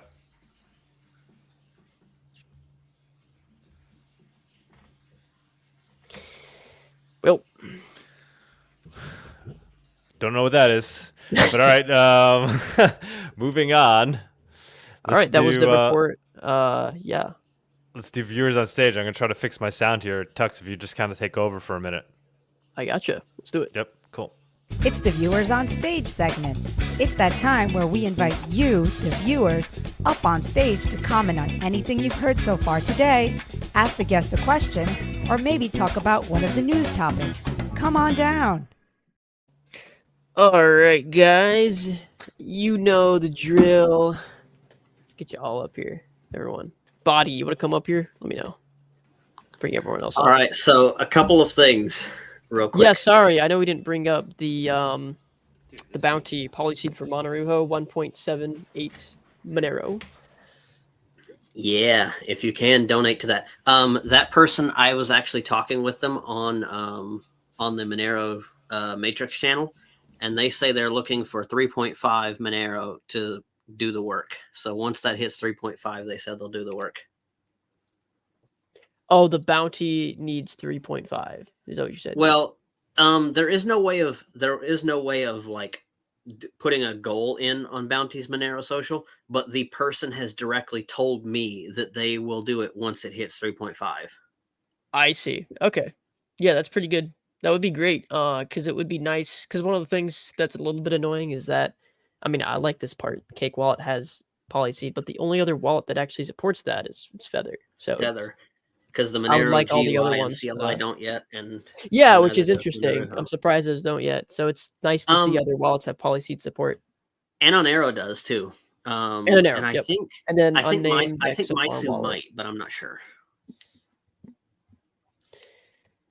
So that, and the other thing I was going to say is that I bought gold backs in November to give as Christmas presents, and I kept a couple for myself when I was done, and they have went up 27% in 5 months. That's crazy. Oh, Yeah, wow. I gold was like, backs were like holy wow. one gold back was like $4 last year, and now it's $5. Yeah, I got them for Yeah, it's all in $3.97. the price of gold, right? Yep. Hey, Shortwave, can you mind linking that again? That bounty? Someone's asking for it in the comments. I can link it in the private chat, but I don't have so I cannot. That's link it in okay. the I'll comments. post it back into the comments if you can link it to me in the private chat. Yeah, all of the goldbacks I had before my boating accident, I think I started buying them at like 230 or something like that. The reality is it's a market case study for fungibility, right? Because they can go to such low denominations and they're so fungible and so, I mean, they are the physical Monero, if you think about it. And they've demonstrated that they actually retain and grow their market value faster than gold itself. Because people who start getting interested in gold as currency, they instinctively recognize the value of the fungibility, denominability. I'm going to use it whether it's a word or not. So there you go, people. Yeah, it's so if people aren't holding gold backs, whenever I start talking about either one, I try to talk about Monero and gold backs as though they're basically two sides of the same thing. One begins where the other ends and so on, because the endless search for a way to trade Monero as like a bill, I don't think that problem even needs to be solved. I think people need to basically decide. Go ahead. What about constitutional silver? Oh, it's great. Don't get me wrong. It's great. I think that goldbacks have a certain marketing potential. Actually, I have one that I didn't lose in the boating accident. I'll grab it real quick. Yeah, those things are works of art. Like, I know that the gold in them is like undervalued. Like the gold back, theoretically, if it was just the gold content, should be trading, you know, like $2.30 or whatever. Like whatever the price of actual gold is, 1-to-1. There we go. Last one I've got one. It's pretty slick. But they're very shiny. But the gold backs are trading for $5, which says that it's not just the value of the gold that's in it that's trading. It's the recognizability, the usefulness. You can take it and put it in a wallet and go spend it somewhere. It's the artistry and it's the useful. The rarity of the one that you have too. Before we deviate anywhere from this, I actually wanted to bring up goldbacks in terms of XMR Bazaar. There will be people, I can validate this personally. I've been talking about this. Go ahead. There will be people who will offer on Bazaar liquidity to get in and out of Monero for goldbacks at a very small fee.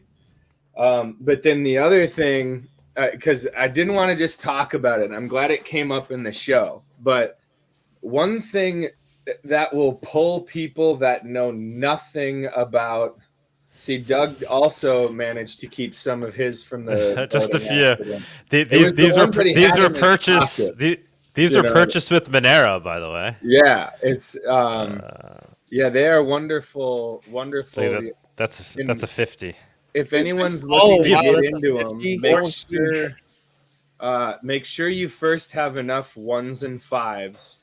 But then if you're going to start using them to store value, once you have your liquidity needs covered with the 1s and the 5s, even though you spend a little bit more, then it's great to have lots of. Yeah, I keep running out because I actually give them to people, and I know I give them to people too. So like when I tip somebody, and then I'm like, you know what? Did you ever see one of these? I do want to show this website briefly. I bought some a couple weeks ago when it was at like $4.30 per one gold back. But MoneroMetals.com, you can buy gold backs directly from Monero. Here, of course, on XMR Bazaar, when that's open, you'll be able to buy them there. Also, there'll be people.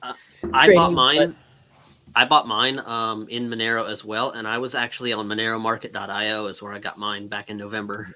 Yeah, this guy sells the exact same listing with the same price on MoneroMarket.io too. But I mean, they've gone up. They've gone up in price. So like a pack of 20 is now $94. It was like $80 a couple weeks ago. But there was one thing that I wanted to bring up about XMR Bazaar real quick.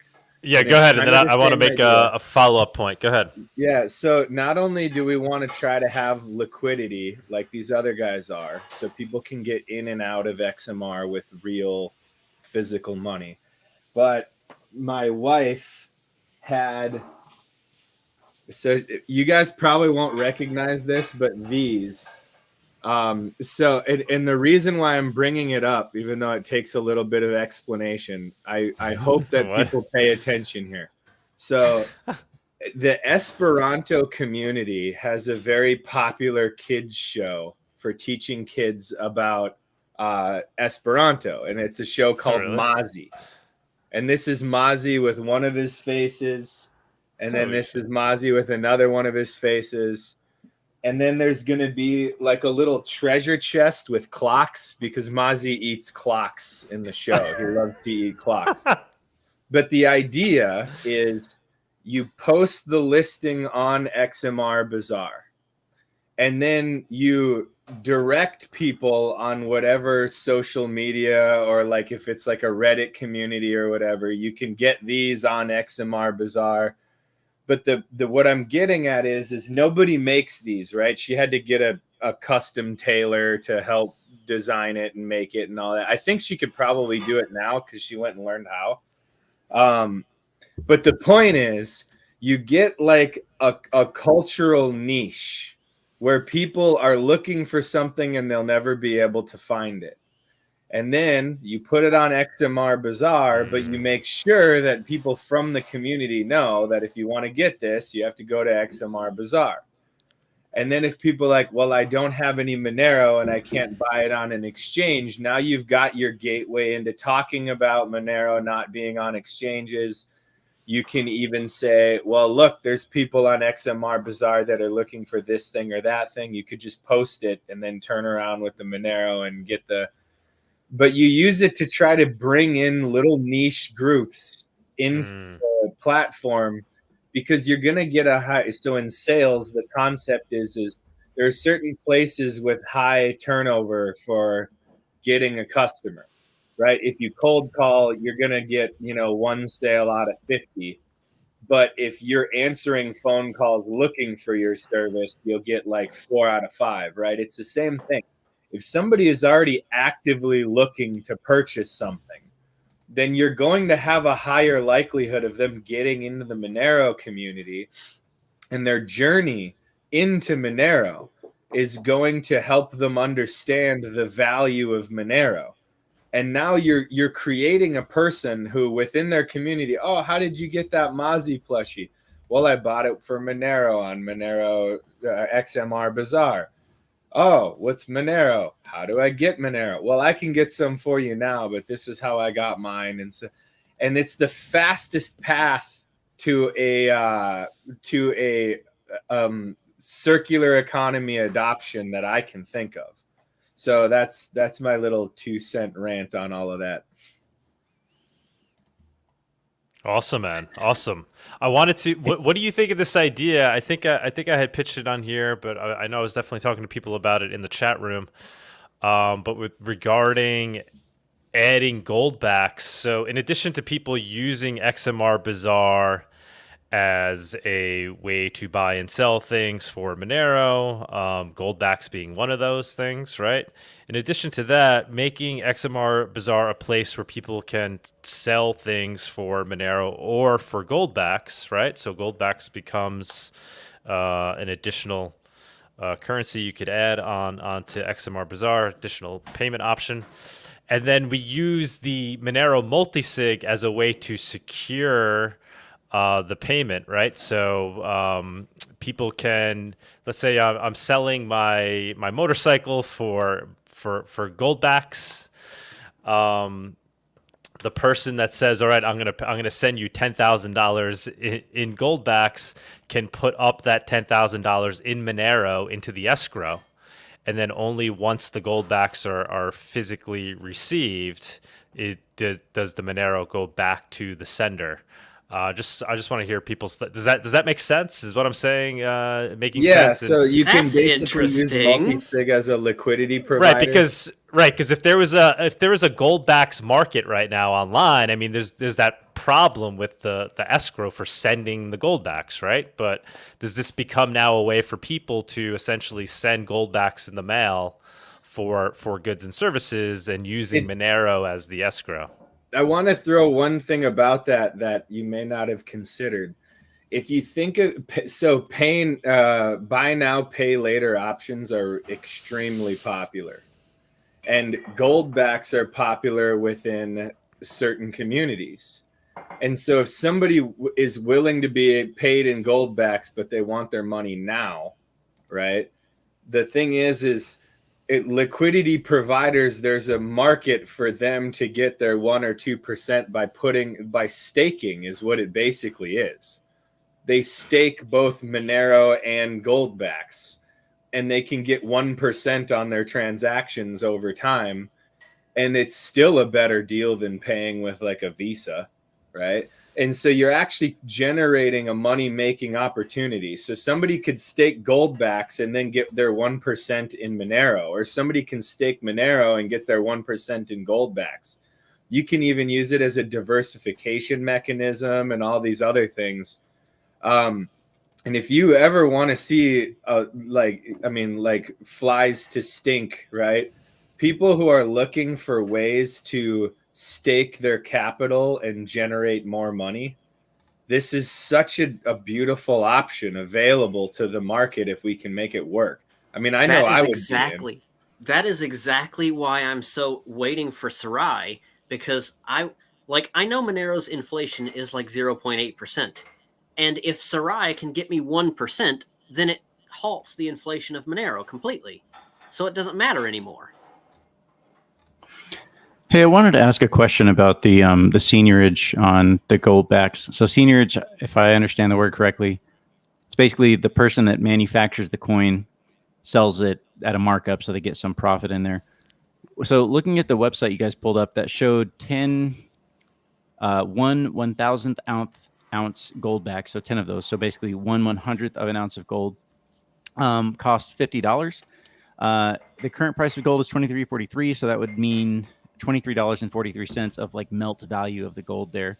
But they were selling it for like $50, so that's a markup of like basically 2x. So I remember this being something kind of like, I did the math quickly in my head last year, but I was like, man, that's kind of a high markup. Are we going to be able to get goldbacks in circulation with that high of a markup? Like, how many people want to use their goldbacks as currency when they're only getting 50% on the value that they paid for them? I have two things to say about that. The first thing is, these things are unbelievably durable. I've done tests where I've buried them in concrete, fed them to dogs. My kids play with them all the time. They are unbelievably durable, goldbacks. But the second thing is the cost of production, which is pretty significant, right? The cost of production is almost deflationary until the transaction volume gets to a certain point, right? But then the other thing is, most exchanges right now are done digitally anyway. I want to see goldbacks as something that underpins Monero transactions and also allows for physical transactions in a place where that might be more ideal. I don't necessarily want to see goldbacks as just like the be all end all. And the other, here's the clocks, by the way. But I would like to see it where the two are basically synonymous with just being, the means by which people exchange. It's either Monero or goldbacks, and nobody thinks of them differently. But that said, that's precisely the problem with gold, is what Bawdy's bringing up right now. Refining it, testing it, making sure that it's real gold. Now, goldbacks kind of helps with one, but then adds to the other, right? Where, producing lots of goldbacks is a serious concern. It's a serious issue. Now, one would expect the price of manufacturing goldbacks to go down as the demand increases, because you'll get economies of scale and so on. But I really think, since most transactions are done digitally anyway, Monero is the solution for about 99% of exchanges worldwide, right? It's just having that physical underpinning kind of alleviates a lot of the concerns that people might have. Yeah, and another thing is that the goldbacks are holding their value. So it's not like they are fluctuating very much with the price of gold. They are actually holding. As I said, I bought mine 5 months ago, and it goes up and it goes down a little bit, but overall it has held its value perfectly. So it's not like people aren't willing to spend the money for them at this point. Like, they're not, the artistry value and the actual use as a physical currency is keeping them at their premium, so it's not really changing much. Oh, interesting. So you're saying that, like, if you paid twice the melt value of the gold back, that it's actually keeping, when you resell it, when you use it to buy something, it's actually holding twice that value. Yes, it certainly is. People accept them for $5 regularly, at least before the boating accident. I don't know what it is now, because boating accident. Yeah, exactly. Like, it's holding it. So if you buy it at 2x today of its melt value, it's still going to be 2x tomorrow and the next day and the next day. Like, it's not going down. So it might always be 2x the melt value of the gold. Can you? I'm assuming you can just point a spectrometer at this and just like see that it's gold. Like, is it that easy to verify? We had the Goldbacks guy on here a couple of times. Yeah, I'm pretty sure it's as simple as that. But go ahead, Alaskan. So the thing is if you think about what metals could theoretically replicate the luminosity, and what plastics could represent the durability, right? I've tried to think of how one would counterfeit these. I seriously think it would cost more to counterfeit them unless you took it to such a huge, and it would have to be the 50s, right? The thing is counterfeiting them is pretty much like highly implausible.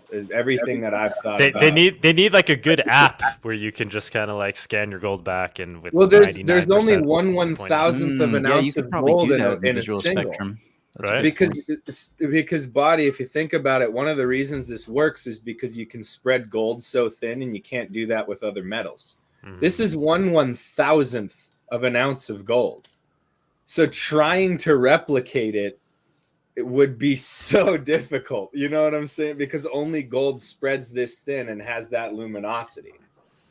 Right? Yeah. Mike Adams, Health Ranger, did a test on this. He actually melted one down in his kiln, right? He ended up melted it down. First, he burned off all the silicone, the stuff that holds it all together. And then he ended up with a bunch of tinfoil. He melted that into a bead, and he weighed the bead, and it was between 102 and 107 percent, of the stated value. So it was, in all cases, it exceeded the 1/1000th stated value. And he did this on a bunch of, he ruined a bunch of, every type of bill. And he did it statistically. He did quite a few of them. And he's got a program. He released a podcast on that. If you look through his, if you do a search on Goldbacks and Health Ranger. But anyway, it was really interesting. And that's awesome. Proved it. He proved that it's real gold. So if you're buying Goldbacks, you're getting real gold. Doesn't matter if the guy dies and it stopped making them, you still got real gold. They've paid people to independently audit them at random too. And so they've also submitted to third-party testing and all kinds of other stuff like that. This is one of my favorite topics. You mind if I weigh in? This is Drunk Downey. Please do. Please do. So before Goldbacks, the smallest unit of tradable gold was the grain, and a Goldback is just barely under half of a grain. So imagine carrying around basically gold sand to do transactions with, how big of a pain in the ass that would be. So the premium on the Goldbacks is the utility. It's the monetary premium. So it's the divisibility, it's the durability, and someone just alluded to it. To assay gold or silver to make sure it's not like a tungsten bar wrapped in gold, you need a piece of equipment that costs thousands of dollars usually. But as far as assaying Goldbacks, it would probably not really be worth the cost of doing it, like Alaskanon was saying. But they do have non-destructive testing with spectrometers now that can scan these things. So if you were setting up an ATM, you could have it filtered at that point. And one of the last things, I know I've brought this up before, but there's basically a credit union or a consumer co-op for Goldbacks called UPMA, United Precious Metals Association. So it's basically a credit union that uses real money rather than fiat. And they allow users to zap money back and forth from their accounts. So that might be something worth looking into for XMR Bazaar as well. Yeah, I actually looking at. I'm sorry, Drunk Dial. Can you re-explain that last thought? I kind of missed what you're saying. I actually have talked to the people doing this. If you want me to, so there's actually like a gold advocacy group that the Goldback people and some other people are involved in. I mean, they have gold-backed credit and debit cards where the money allocated to the card in one way or another is all stored in gold, and you spend out of your gold supply for dollars in real time. There's also a credit union. And the other thing is in Alaska, we have 2 state licensed banks that are both working right now on. I'm trying to get somebody to take on the Monero Goldback ATM thing. There are Bitcoin ATMs in Alaska, but they're not nearly as popular as they are everywhere else. But Monero ATMs would be unbelievably profitable. And I'm trying to get these banks to take on the same idea. But looking into it, yeah, you can actually tie yourself into a network that stores your assets in gold and allows you to spend out of it in gold. And then you can even take physical delivery in gold backs. They do have a premium for that, but it's not very much. And then they even have IRAs and retirement accounts and everything. Send links to that in the private chat if you know what services are. I'm very interested. See what I can find here real quick. You actually have one of those gold debit cards from UPMA. It's called TrueLink. I think it's Visa, maybe.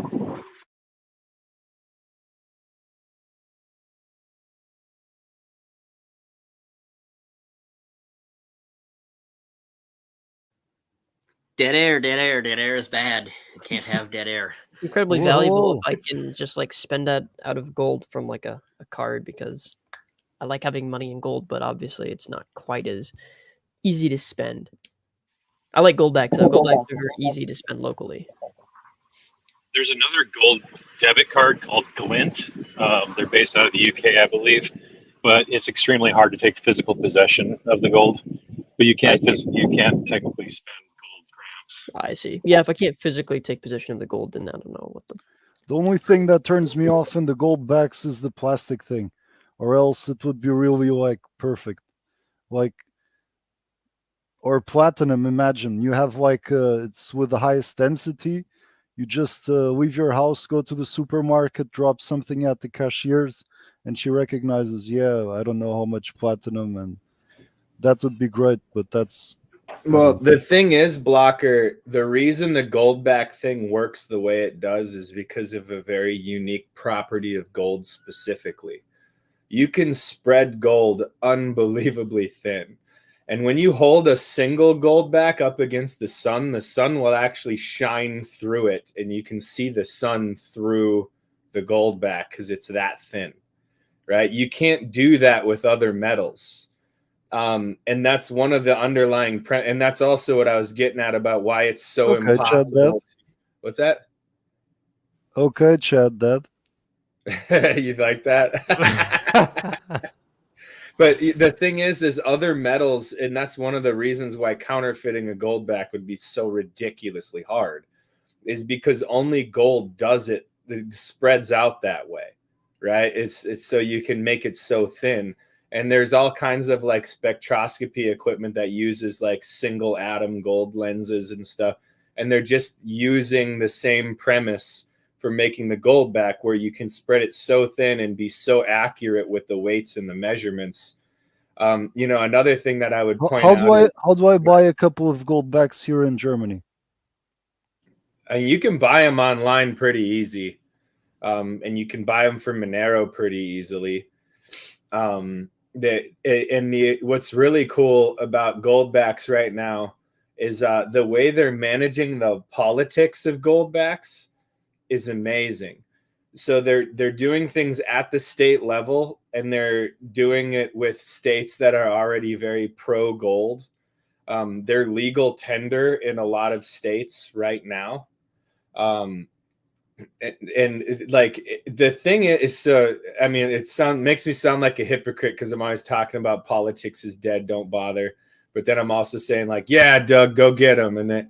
And I know there's a lot of back and forth, but the thing is I kind of look at politics like you try to set up a bulwark to buy time, and then you use engineering and technology and stuff like that to make tyranny irrelevant.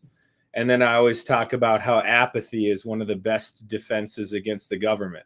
Just they make a rule, just don't care, do it anyway, right? Like, but the thing is gold backs have been more I mean, the people behind gold backs, including a bunch of people that aren't like necessarily the gold back people, they'll set up like defensive like bulwarks in each state individually, right? That's one of the reasons why I'm trying to take state banks, because a lot of people always say switch to a co-op, switch to a co-op. I actually think that a state level private bank is way better than a co-op. And I have my reasons, and that's probably for another, viewers on stage or whatever. But the point is state level, what private bank is better? What? Yeah. Okay. So in the United States, you can still be licensed as a bank at the state level. So you can have an Alaskan bank operating within the jurisdiction of Alaska. That's a private for-profit company. Okay. And it works way better than a co-op, because one of the things about worker-owned companies and all that stuff, most of the time, co-ops are run by people who have zero financial skills or business sense. And doing anything takes forever, and loaning money takes forever, right? Because they just can't move very fast. They can't make decisions right now. So if you do like a state level bank and you get those people behind the idea of accepting gold backs, making gold backed ATMs, having a functioning profit model, getting them all over the place. But the other thing is they have a lot of leverage within their local government as well, right? So, and the thing is if you do like financial freedom and financial literacy at that level, at the state level, you can create really powerful political tools to protect the people within that state, from things all the way to like the CBC or CBDC thing, or, and in Alaska, you have like the PFDs. It's one of the few states that actually makes money, right? South Dakota is one, Wyoming is one. They all have gold backs. Alaska's hopefully going to be next. But it's a place where you can fight and win.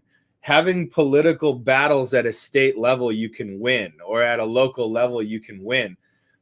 When people just focus on who's the next president and so on, they're playing right into the system. When you go to the bank, then you can buy one of those gold backs. That reminds me of Bank in Bulgaria. They sell you 1 ounce of silver for 75 euros, and they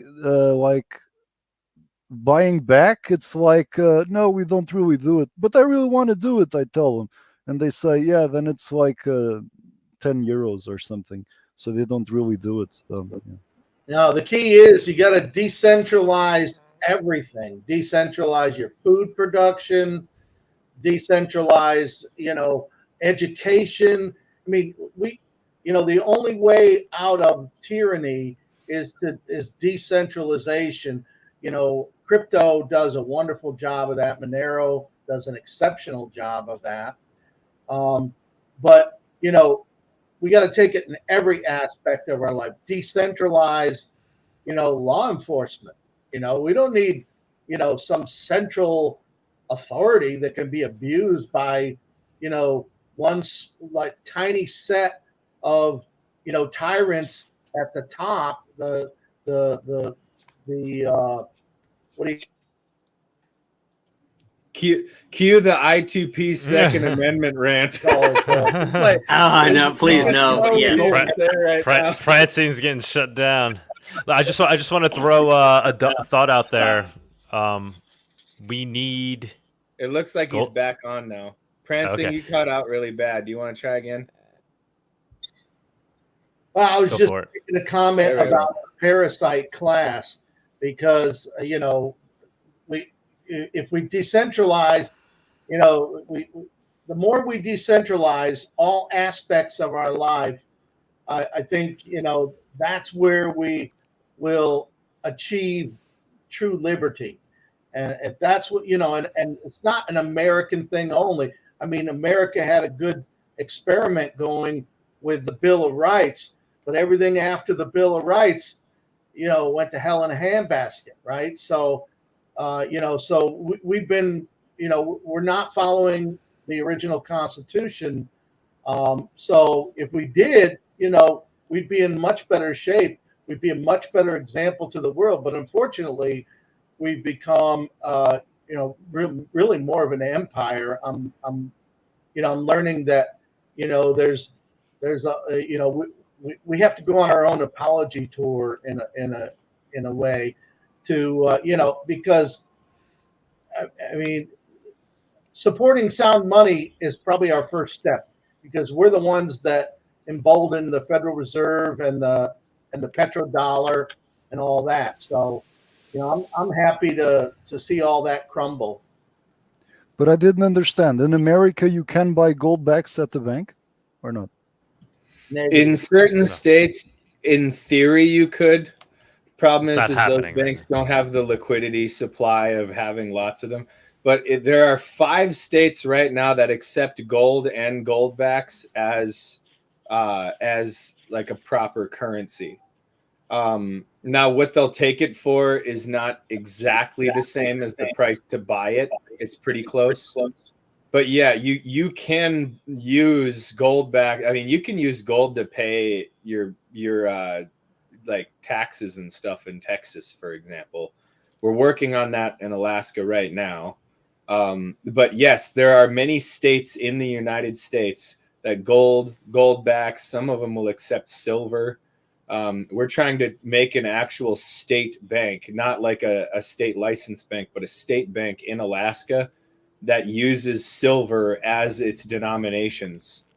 So it's still a thing in America. It was dying for a while. It's still law, but it's coming back in a huge way. I'm really supportive of everything that Alaskanon said, but my experience is the entire financial institution, worldwide, they don't want you anywhere near precious metals or cryptocurrency. They put up with Bitcoin because they couldn't stop it completely, but and they've co-opted it since then. But my experience is I went to buy a monster box with a wire transfer from Bank of America, and they held my money for 3 weeks and didn't tell me a thing about where it was, whether or not I was going to get it back. That's when I really moved a lot of my money out of regular banks. That caused me to move to cryptocurrency and precious metals. So I just want to make sure that people are aware of this. People think, and I mean, if anybody's heard me rant, they know how I feel about these banking cartels, right?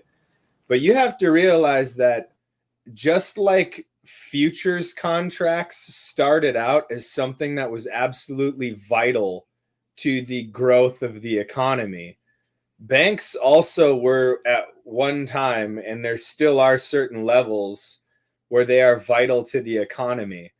And you have to go back to the 90s to understand how we ended up in the situation that we're in right now. So I'll skip through some things, but anybody who wants to look into this, take some notes. You have to start with things like the savings and loan crisis. Okay. There was a time in the United States where there were thousands and thousands of independent, private, for-profit banks. They had to be solvent at their own level, and they had to be making intelligent investments. And one of the ways that the FDIC was introduced into the system was to protect depositors from banks making bad investments, which I would argue against, because the thing is depositors were the things that were supposed to hold the banks accountable. But they used, collapsing banks and people losing their money and their deposits, which was a tiny fraction of the overall depositor market. But they used it as an excuse to basically get banks on the hook for the government being able to regulate them. But these small independent banks had to make intelligent decisions with depositors' money, where they would invest in the community and they would be looking for the financial viability of their investments.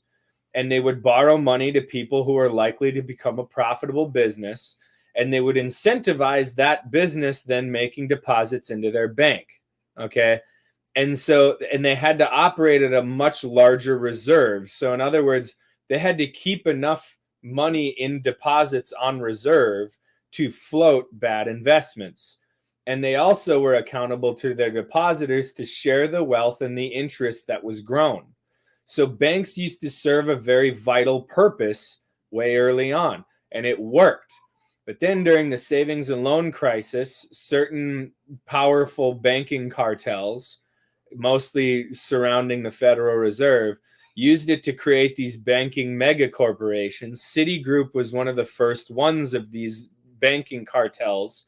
In fact, before it was even legal to have like multiple states as part of your bank, right? It used to be every state had their own jurisdiction, had their own banks. You could only be licensed in your state. And it was very, very difficult to even operate in two different states. You had to just do business with a bank in another state. And that's what prevented a banking monopoly at the consumer and business level. Well, as that died off, these small and medium-sized banks started to get gobbled up. And now a lot of people don't understand that one of the motives behind, forcing small banks to buy bonds in order to meet certain like Basel requirements and so on, and then juicing the price of new bonds, part of that is the purpose of that is to get these last little few banks that are still, you could almost say, on our side and get them into the fold. It's a hostile takeover. Okay. They're leveraging their access to the money printers and leveraging their access to the bond market to basically crush banks that aren't joining the team. Okay. But what we can do, and we actually have more power and authority than the money printers in this case. If you put your deposits in a small local bank and you keep your business accounts at that small local bank, you give them profitable investments, you know your bankers directly, and you get them to slowly get out of the main system and start adopting things like Monero ATMs as a profit model, Goldbacks as a profit model, and so on. They will go where the customer wants them to go. They cannot lead, they have to follow, because they have to stay. What's that? They have to start by exiting the Federal Reserve System. Well, the thing is they're not allowed to yet. It's illegal, but they can't, because the problem is their customer base still wants all of this crap. They still want mortgages from the SBC. First-time home buyers. They still want business loans from SBC. And so the bank has no choice but to comply. If you get to know these guys, they hate these systems. And it's a huge overhead. They have to have whole teams of people filling out environmental assessment reports and all that. It's killing their overhead. And then the SBC gets the larger share of the interest on the loan. So they're losing in every way, but they have to continue to comply because people keep borrowing too much money. But if smart businesses take their deposits, because you got to realize these highly leveraged banks, they're highly leveraged to take down the other banks. But that also means if you take your deposits out of the big banks and put them in the small local banks, it hits those large banks 100 or even 1,000-fold the value of your deposit. You may think to yourself, oh, my business only has $12,000 on deposit or whatever. That $12,000 is almost $250,000 of loans that they have to back up with reserves now. Okay, it's like a 10-to-1, 12-to-1 situation. Or when you take physical delivery of silver, when you buy silver instead of SLV, it costs JP Morgan like 10 times the value of the silver that you just pulled out of the market. And what people don't realize is no matter how much money they print, It hurts more if you make smart moves like this. And yes, this Monero circular economy is the goal, but you can kill the banks now if you make smart moves like this. If you go talk to your banker, your local banker who still is even surviving, which, by the way, is credit to their financial knowledge. If a small bank has survived this many attacks so far, then they are a highly well, hold on. I'll just shut up for now. Chad Dad in effect. So I just want to say, I just want to throw a thought out there. We tried getting gold backs at Monerotopia last year. Unfortunately, they weren't able to attend, but certainly want to try again this year. It would be amazing to have them integrated into the marketplace at Monerotopia, so people can cash in Monero for gold backs and vice versa. Working on that. Good deal. Anything else, guys? Is there anybody out there that wants to jump up on stage that's never been on stage? We put the link in there. I'm seeing, a lot of familiar faces. But if anybody else wants to jump up, please do. Anything you're working on, anything you wanted to bring attention to in the Monero space, now's your time. Click that link. You can jump up on stage.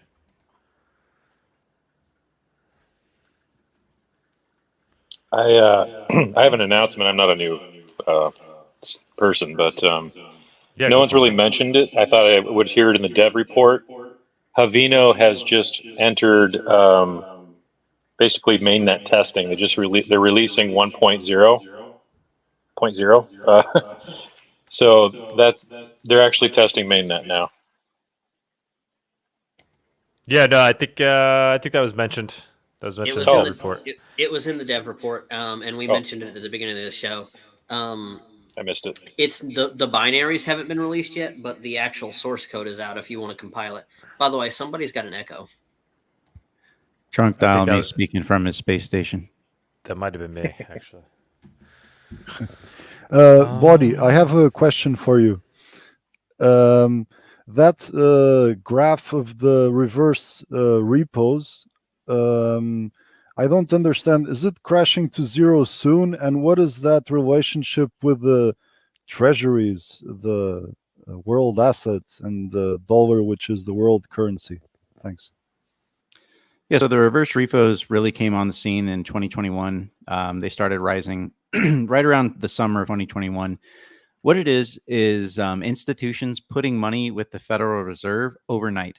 So they're only obligated to keep their funds locked up overnight, and they get basically the federal funds rate. So whatever the federal funds rate is, that's what they get. So my guess is that as institutions knew that the Fed was eventually going to raise rates, to protect themselves from rising rates, they started putting money into the reverse repos. That money has to come from somewhere, right? So it comes from bonds, it comes from stocks, it comes from their other investments.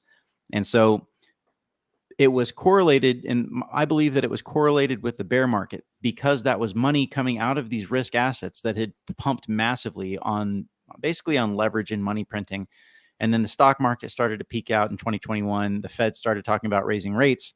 And so the reverse repos represented money coming out of financials or out of risk assets and going into something safer, where they basically, for zero risk and high liquidity, get to park their money with the Fed overnight. They can take it out anytime they want. But for as long as they do park that money, they get the federal funds rate. It's like the federal funds rate minus 0.1%, something very small. So that was significantly correlated. It was really an early warning sign that we were entering a bear market. And so that peaked out at about $2.5 trillion. And then as that money has come out of reverse repos, that means that money was locked up, not doing anything, and now it can go somewhere. And money tends to seek yield. So the theory here is that as money comes out of the reverse repos, it goes into risk assets. It goes back into those assets that it was previously holding. And I think that that's $2 trillion now that's come out of reverse repos and gone somewhere. I think that's been a significant factor in the bull market that we've seen for the past really about almost a year and a half now, right? So like 16 months. And then, the theory is that or more of a speculative theory on my part here, is that right now there's about $400 billion left in the reverse repo. So again, that's $400 billion of liquidity that could go somewhere. It could get put into risk assets. Once that money is gone, I start asking myself, where is the volume going to come from to pump assets further? I especially ask myself if there are other macro signs that things could be turning towards the negative side, right, towards the bearish side. If we can corroborate these things together, I might be top calling if I can see, maybe not top calling with perfection, but the general area. Hey, this is where we're going to see a reversal and a long-term washout. I really want to see a lot of different things corroborated together, but the reverse repos was a significant item. And it's significant particularly because it's fairly new. I mean, it's existed for a long time, but it just hasn't been used hardly at all until 2021. So that's kind of like the explanation there. I just was seeing it going down, and I didn't really understand what it is. So is this wrong? Like, the money was lent from the commercial banks to the Fed, and now the Fed is giving that, so to speak, back, and the banks are like hot potato, like passing it on risk assets. And do you think, is that a fair assessment, or will it go to zero? What does that mean? Thanks. So the first part, yes, basically you're giving a loan to the Fed, and then the Fed reverses that loan and gives it back to you with interest. And it's not just the banks; it's like financial institutions, right? So yes, banks are some of those, but there's other players out there, like BlackRock and the companies they hold.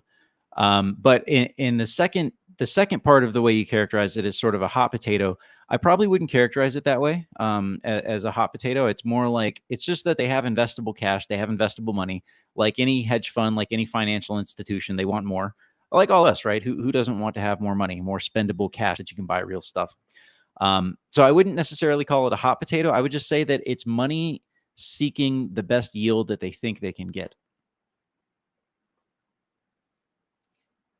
Okay, thanks. Yeah, sure thing. I have a sort of a pre-announcement for a Kuno fundraiser. Hopefully that'll happen in the next few weeks. So someone mentioned decentralizing the police. I've been tracking and sort of involved on the sidelines of a project called Cell 411, which used to be an app where you could basically hit an alert on your phone and call up all your homies to come help you if your car breaks on the side of the highway or you're getting mugged, and it would video stream anything happening. So if you felt unsafe walking home in a city or something. It was actually white labeled by a South African security company, but a lot of the old AWS stuff basically started breaking because no one was maintaining it, and then it was taken over, and it's now being completely open sourced. They're gutting all the Amazon AWS stuff out of it and everything else, Google related, all that stuff. But the lead dev, who I'm pretty familiar with, have met him a couple times in person, has just kind of got a team assembled and hired some people to help with the architecture of the thing. And as soon as he gets a roadmap with milestones put together, I'm going to try to get a Kuno fundraiser started to get, kind of motivate him and push him along. So that's kind of interesting, I think. I've heard of Cell 411, and that's a cool idea, and that's a really good idea to incentivize the development with Monero like that. I love that. It's been around for a long time. Yeah, once you do the Kuno, get them up on Monerotopia. We could. It seems like learn something more like about that should ideally be a peer-to-peer, maybe not like a network, but you connect to the individuals that on your Cell 411 app. Like, hey, you're sending packets directly to other people. You're uploading videos directly to other people rather than it being like a centralized controlled server. Yeah, that's the idea. That's actually what they're gutting everything out of it to rebuild it to do. Awesome. Shut up and take my money. Got to support the militia industrial complex. Well, just remember, police are nothing but gangs in fancy uniforms. That's all they are. One of the things people don't realize is the only thing police constitutionally have is their citizens' arrest power. There's nothing that a cop can do that a normal person can't do. And a lot of these rulings like they're under no obligation to X, Y, and Z, come from the fact that they're exercising their citizens' arrest power. And the best way to undermine a public police force in favor of a private police force is to point out that all of the mechanisms for abuse that are being exploited are undermined by a private police force that's volunteer organized. As far as I can tell, the only constitutional law enforcement agency would be things like the U.S. Marshals, a sheriff, and so on. The cops have their origins in the city of New York, putting together a city-funded like citizens arrest militia. And so all of this is rooted in the fact that we can do it ourselves now. There's never been any changes to any state or federal laws that turn it from just the exercise of the citizens arrest power, at least none that I'm aware of, and then create special privileges for the police. It's all like budget related, or like how they're managed. It has nothing to do with what actually gives them the authority. I mean, from a simple logical standpoint, they clearly have no authority there other than the same authorities we have, which is really just based on rights. The one thing, a legalese perspective, they would say qualified immunity, right? They would say, oh, the Supreme Court has ruled that we have qualified immunity because they're acting in a special position of privilege. The privileges and your 14th Amendment privileges and immunities as a corporate slave citizen. I mean, they wouldn't say it that way. They wouldn't tell you the full extent of what they've done there. But from the perspective of sort of the corporatization of government, the United States is a federal corporation as defined per its own statutes and codes. They would say that, oh, well, everyone is a part of this corporation. You all have privileges and immunities, and then the cops have special privileges and immunities like qualified immunity.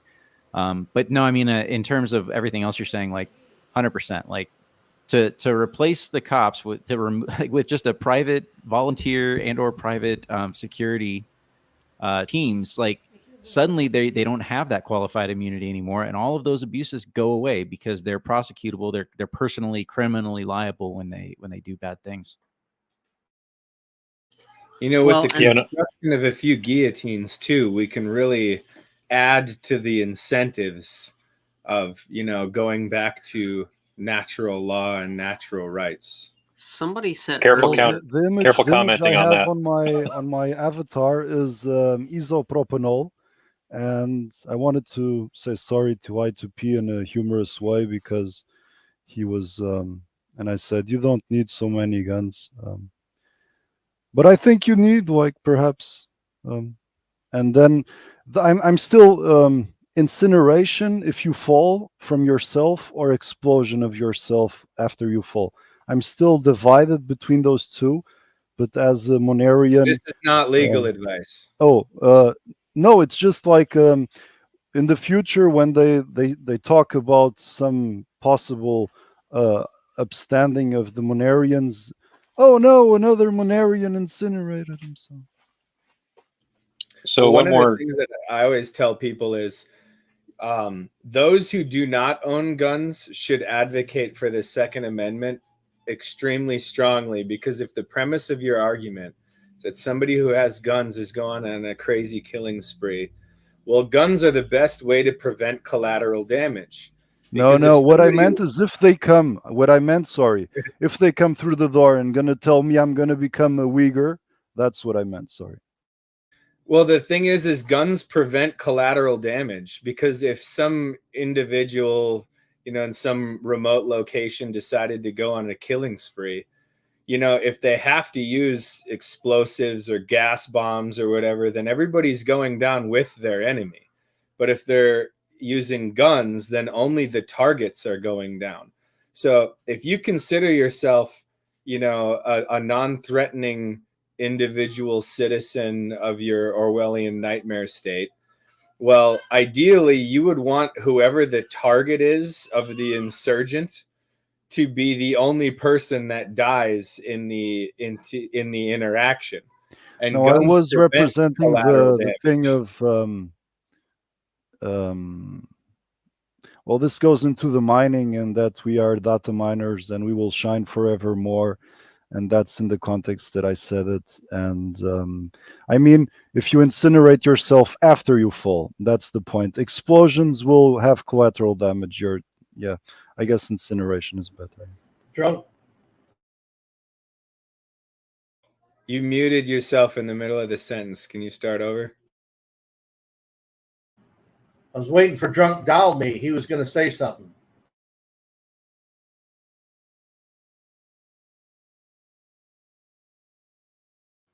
Well, apparently he's not any. Oh, go ahead. Sorry, I had a bagel in my mouth.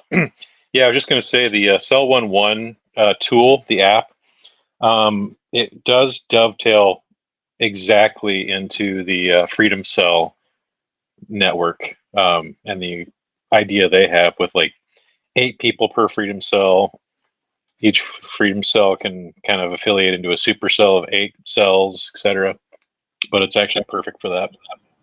So, hey, Drunk Dial Me, I'm interested in this some more. Is there a place in somewhere in the Monero community where you might just go like to an off-topic room and just drop some links that I might look into this or drop it in here in the chat somewhere?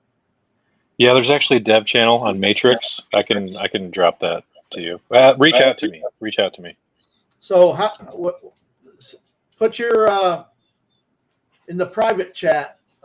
Put your Matrix ID and I'll reach out. Alrighty. So somebody mentioned earlier the fact of oh dear Lord, train of thoughts. My bad. Oh, the smallness of government. That's what it was when they were talking about changing laws state by state.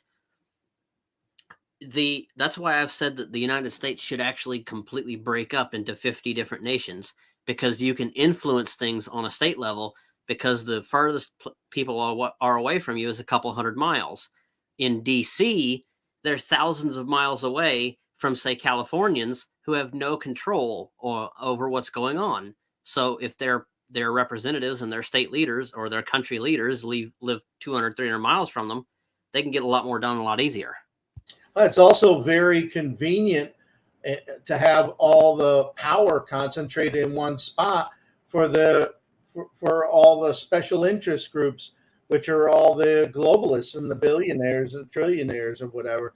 I mean, we want to take power away from these people, right? So you got to distribute decentralized power and make it harder for them. They're going to try to corrupt at any level of government. Don't get me wrong. They're always going to be there and try to weasel their way in and try to get their way, but make it hard for them. Make them spread their resources thin. Make them go to all 50 states or even more, even down to the county level. Force them to go out to the decentralized government where the power really is, or where it should be, out at the county level or at state level or whatever works best. But we got to push it out decentralized more than it is today, right? Because we're headed for trouble. I just want to throw it out there, you guys, and I'll say it for the audience that might be listening that's not familiar. So first, the 9th Amendment: the enumeration in the Constitution of certain rights shall not be construed to deny or disparage others retained by the people. So the 9th Amendment is the Constitution can't be used to limit the rights of the people. And then the second one that I wanted to say is the 10th Amendment. And this is the big one as a response to what Shortwave was saying. The powers not delegated to the United States by the Constitution nor prohibited by it to the states are reserved to the states respectively or to the people. And so one of the things that I was going to say about there's especially amongst libertarians, there's been like this idea of having a constitutional convention. And I could not possibly be more opposed to the idea. And my reasoning is anything that would threaten those two amendments would be a death sentence to whatever freedom the Constitution may or may not be protecting right now. The real solution is at the state level. It would only take 2 or 3 states to bring the 10th Amendment all the way up to the Supreme Court and then refuse to acknowledge a loss. And it's basically calling the bluff of the federal government. If you can get the Supreme Court to deny a state's 9th and 10th Amendments, yeah, exactly. If you can get them to refuse to acknowledge a 9th and 10th Amendment, you have eliminated the need for a constitutional convention anyway, but you have also preserved those two rights. In fact, I have a sneaking suspicion, not the people advocating for it, but some of the people who might have introduced it. The reason they want to have a constitutional convention is to get rid of the 9th and 10th Amendment. But if states, and you would want to start with states where it's the easiest to do, that would be Wyoming, South Dakota, Alaska, maybe Hawaii if you were challenging the right rulings. Places where it's extremely easy to get your state to, at the legislative level, nullify a government ruling of some sort. Just straight up nullify it with the 10th Amendment. And then the federal government, if they want to at least go by their own rules, would have to take that state to the Supreme Court on a 10th Amendment argument. And the other thing is it's very difficult for them to enforce their side until they get a win at the Supreme Court. Okay. And one of the best places I've seen this exercised is, I think it was like 45% of the state of Oklahoma was just given back to Native people. And it was on these same grounds. And the Supreme Court ruled in favor of states' rights in this case, right? And if we can get more states' rights rulings, you can take out huge chunks of the federal government way faster than breaking up the states. And then the main one is, once you get that ball rolling, then you get state currencies back. So basically you challenge the 13th Amendment, or no, what was it? Whatever the Federal Reserve was, I don't even remember. But you challenge the Federal Reserve's legal authority with a 10th Amendment argument. This state refuses to acknowledge that the Federal Reserve has any constitutional powers granted to it.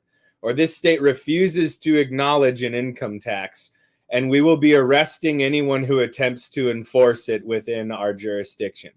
Or the Commerce Clause. You say the Commerce Clause insulates this state from the federal government exercising intrastate commerce within our jurisdiction. So we're going to use our 10th Amendment to nullify, I don't know, diesel exhaust fluid would be popular amongst truckers or whatever.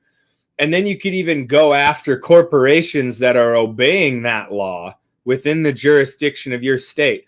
So you could say any truck manufacturing a non-deletable, and you could literally eliminate the EPA with the 10th Amendment argument. It would be far more effective, far cheaper, and you could start doing it now rather than take the massive risk of breaking up into smaller states, because we're already lawfully recognized as independent nations. Okay, so you don't have to break anything up. You know, a lot of this goes along the lines of something that sort of came up with the Malay question is that, like, someone was like, oh, you know, this is terrible, anarchists in office, you know, and he's fake. And even if he wasn't fake, it would still be terrible. And I was like, you know, in a manifested anarchy situation, because anarchy is a state of mind, right? It's the recognition of your own freedoms and the rejection of false authority. It's a state of mind first, but in a manifested anarchy society, as we progress along that path, you will 100% see more and more anarchists elected to offices to dismantle the government, or at least to dismantle the parts of the government that are doing all of the a bunch of unlawful, illegal, terrible shit. Like you might even see the government, quote unquote, persist in the sense that it provides services in a way that evolves into being a voluntary service, as opposed to, you're forced to accept certain, like the police department or whatever. But Manifested Anarchy absolutely sees anarchists getting elected to office, and the kind of path that Alaska Anon is laying out here. Like, these things will happen as society progresses towards anarchy. Tune for president. This book right here is all about the 10th Amendment. I think I got it. It's a very good book. If nobody's read it, it's very good. Yeah. By Please, Michael for those of us who are blind, read the title and the author because we can't see them. Constitution and Owner's Manual, or just Owner's Manual. It's by Michael Mahari, I think you say his name. Thank you. I'll link it in the chat real quick. I just wanted to change the topic because I think this really annoys me. Hold on. Not to start. I don't know. But this guy who look at my reply to that, by the way. Underclass 21. I'm looking at him. He's like a Bitcoin privacy guy. He's one of the T-Dev. He's part of the T-Dev clan.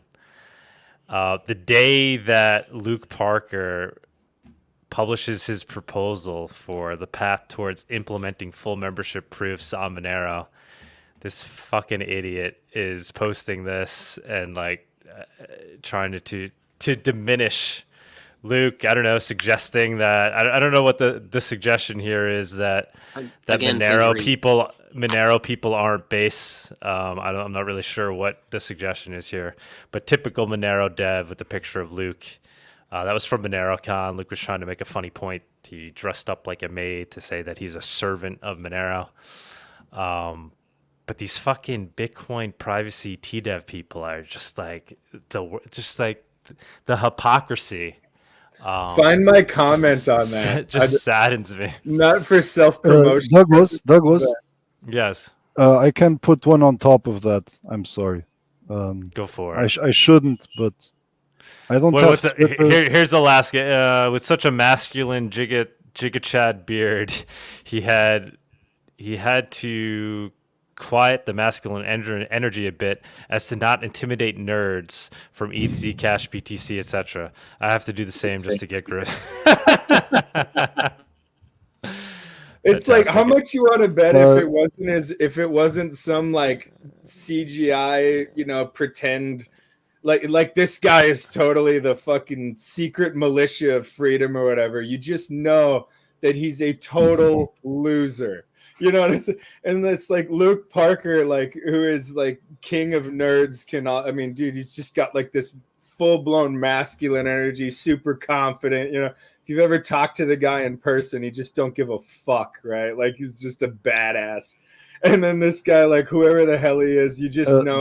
Douglas, sorry, I want to put one on top of that, which is you said you wanted to be in a cage with him. But I don't know the gentleman, and I don't know what all the uproar is. So I'm asking: has T become a gender thing in America? Has what? T? Say again, Slave Blocker. I'm missing the point you're making at the end there. Yeah, I don't know. Like, I don't know who's the person. I'm just asking if T has become a gender thing, because you said you wanted to be in a cage with him. I don't know. Oh, T-Dev. You're talking about T-Dev? I'm not accusing anyone of anything, and I just want to put one on top. Okay, I don't know if I'm following what you're saying here, but yeah, T-Dev is the samurai wallet dev, who's just a complete utter asshole on the internet. But he has he's a man, right? Or is it the gender thing, the T thing? That's I don't know. I don't know what he is. I have no idea. I assume he's a male, and I don't know. But yeah, just want to point it out. Like, of all, like, they picked this moment to go out. Like it's just, I don't really understand it. Like, they should be kissing his ass right now. What Luke has done for crypto privacy, tremendous. I mean, I'd say more so than all of the efforts of the BTC privacy people combined. That thing that Bawdy said, that Luke the has coin pushed forward. The coin joins over Samurai Wallet are always accepted. That's the Bawdy said that like a couple of shows ago. I never heard that before. Yeah. But Yeah, I don't think that they've it's ever known been that they've rejected been from an mixed, exchange. though. It can be, you can see that a coin join has happened. What was the context again, Bawdy? That they were always accepted and never blacklisted and stuff like that. Yeah, one thing we've seen with Wasabi is that if you take your funds from Wasabi and put it into an exchange, or even take it from the exchange and then put it into Wasabi, you can get put on a bad boy list. You can get your funds frozen. You can get kicked off the exchange. That kind of activity, for whatever reason, hasn't happened with Samurai. And it really depends. Like, how far back do these exchanges go? Because if they only go back a couple of hops, I mean, the fees would be stupid to do this. I mean, but you could do it. You could just send your Bitcoin from one wallet that you own to the next wallet that you own, to the next wallet you own, to the next wallet you own, on down the list. So like 10, and now there's 10 hops between you and any tainted Bitcoin that you might have had to begin with. Mind you, you're lighter on fees, but yeah, there might be some questions and heuristics about that. Like, do you need to change your VPN? Are you going through Tor? Are you using different wallets, right? Wallets in Bitcoin have special signatures. You can typically on a transaction tell which wallet someone is using. So there might be some caveats to that. You might have to get pretty advanced. So technically you could do it. One thing that a buddy of mine I was chatting with, he said, yeah, doing taxes or whatever, you use the crypto tax software and then you put in your addresses and it'll fill in a shitload of your own transactions that you never told them about, and a whole bunch of addresses you own that you never told the tax software. And it's like, we think these are probably your transactions as well. Would you like to report them? And it's like, holy shit. Yeah, this is what Chainanalysis is doing. Like, so it's, I mean, wow. just to respond to you, I'd say yes and no. Speaking of taxes, I did see an article from CoinDesk earlier this month or whatever about these are how you do your crypto taxes. And I put on Noster, I'm like, if this is not the point, if you want to do your taxes, stay in fucking fiat. You don't belong here.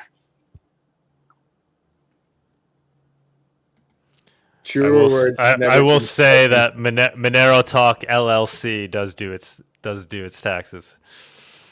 For the record, you got to have a front man, Doug. With the toothy smile, Literally, if Monero Talk LLC, very clean. It's a clean machine. Okay, if 10,000 people just refused to pay their taxes, what would happen? That's already the case.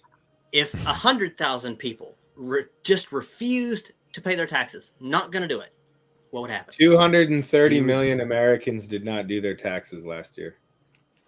That reminds me of a song. We're halfway there. Do those 100,000 people live in New Hampshire and have the Cell 411 app?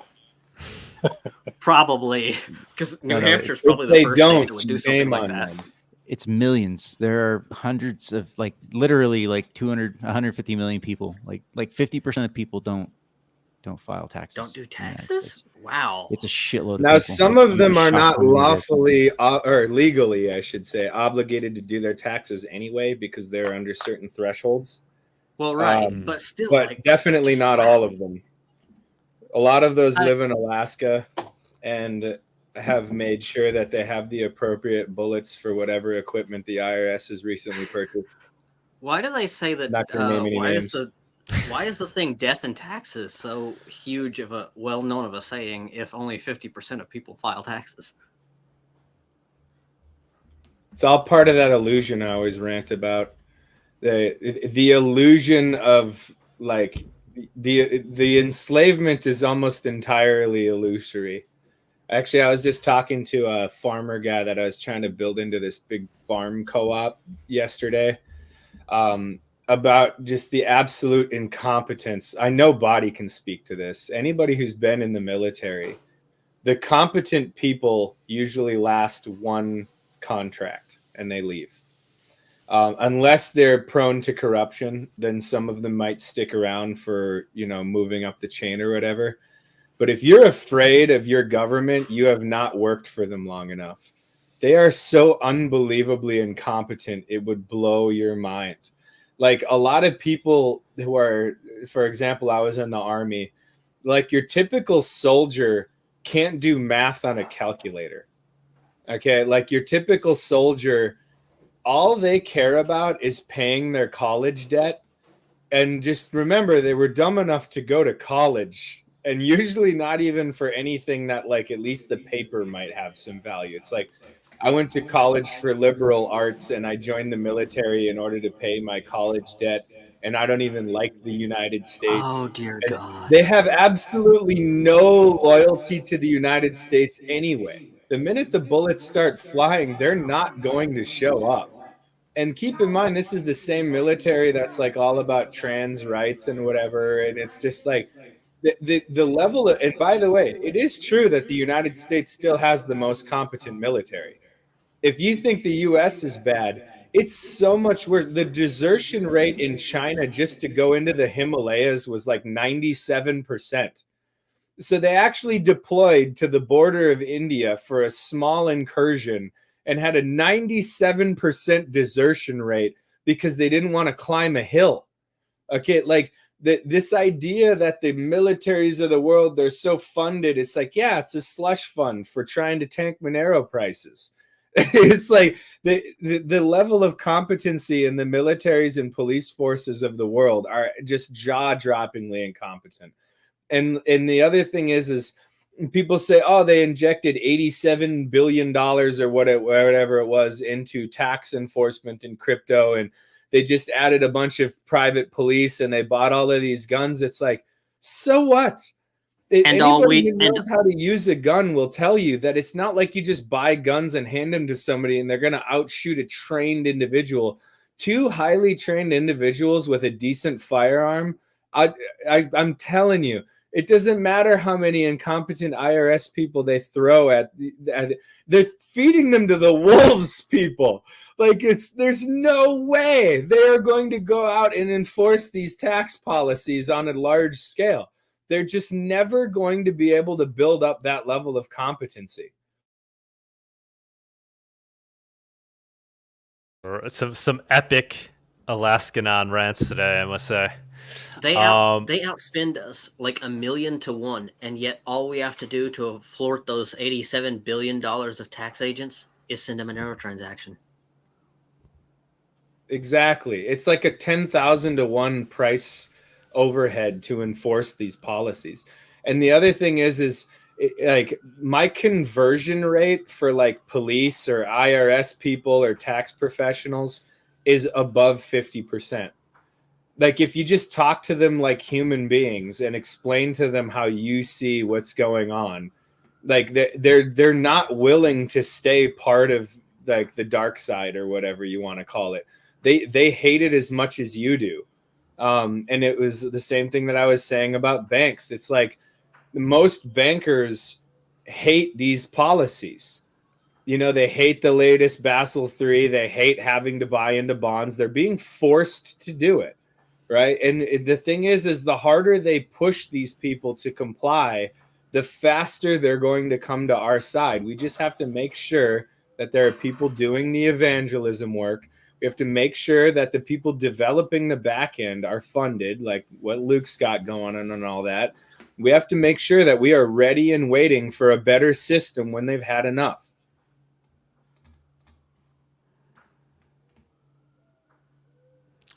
All right, guys. I think that's a good place to wrap it up. We're at the 4-hour mark, 4 hours and 7 minutes.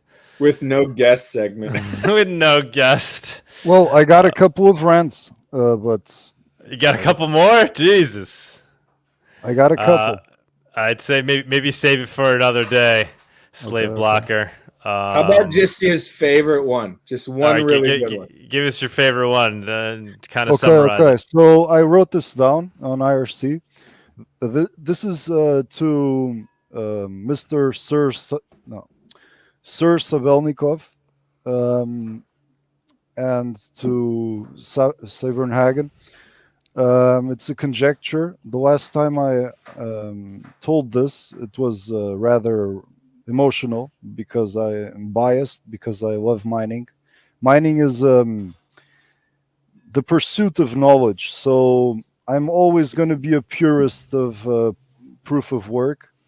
And so let's consider that the people that are here on this chat right now, we all have digital assets. And these digital assets, like I'm considering that in the universe where we live, we just have one timeline. So under this timeline, we have all digital assets, and we find these digital assets, like Douglas is the first, then is Laskanon, and then Bawdy. And we also find these assets, we want to submit them to the blockchain, and just for the sake of simplicity, these intervals are exactly the block times. So the conjecture that I say is that there is no signing mechanism between n nodes that enforces a block time as good as proof of work.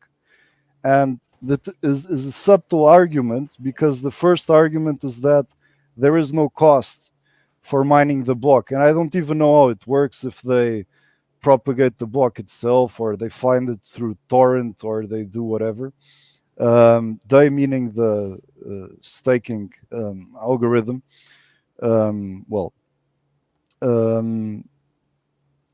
Yes, so that's the argument. There is no cost first, so where's the price? And the second argument is that I want to submit transactions to buckets of time. I don't want the transactions to make up a subjective time block, you know. That's my rant. All right, that opens up a big can of worms when we start talking about proof of work versus proof of stake. Don't worry, yeah, I'll shut up. Appreciate your thoughts.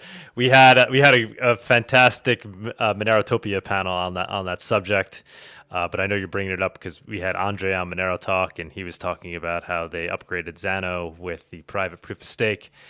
And he has made the claim he believes that Monero will one day be proof of stake. I don't think that's a good idea.